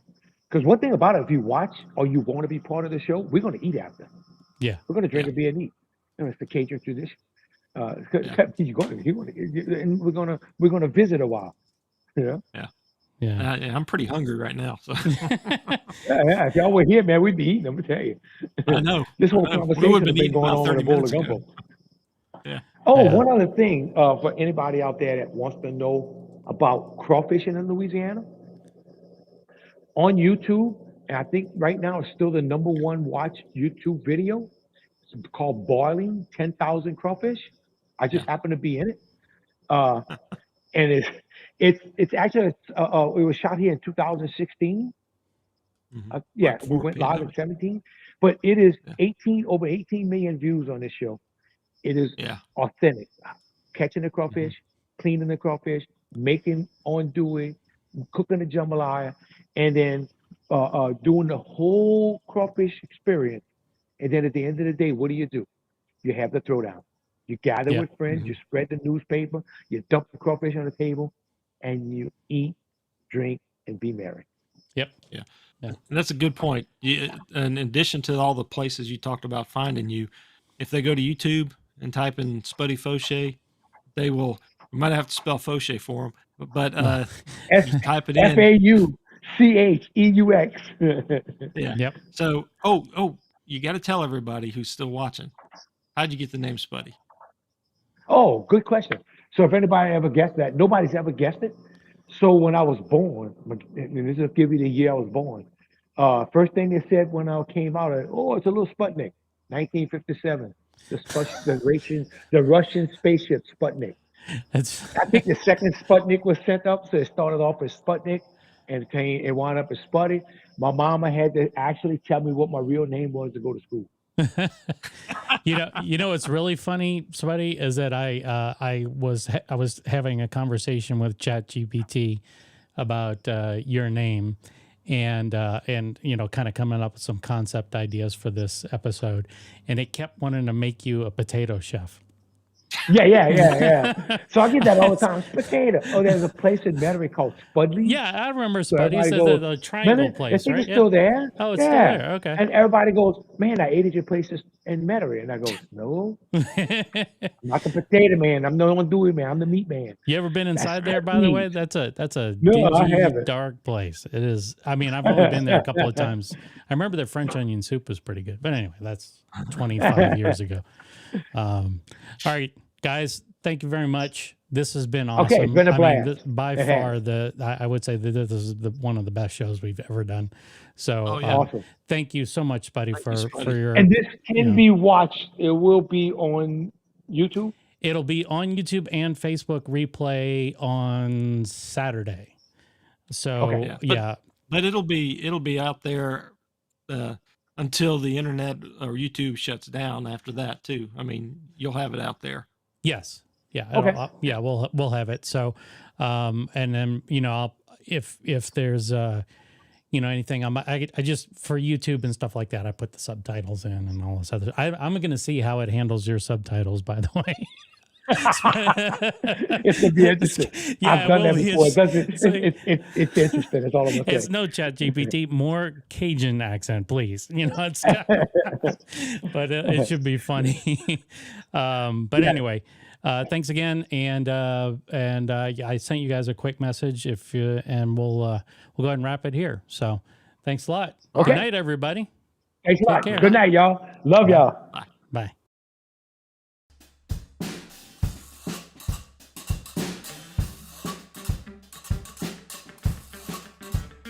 Where'd you send and the watch message? the replay.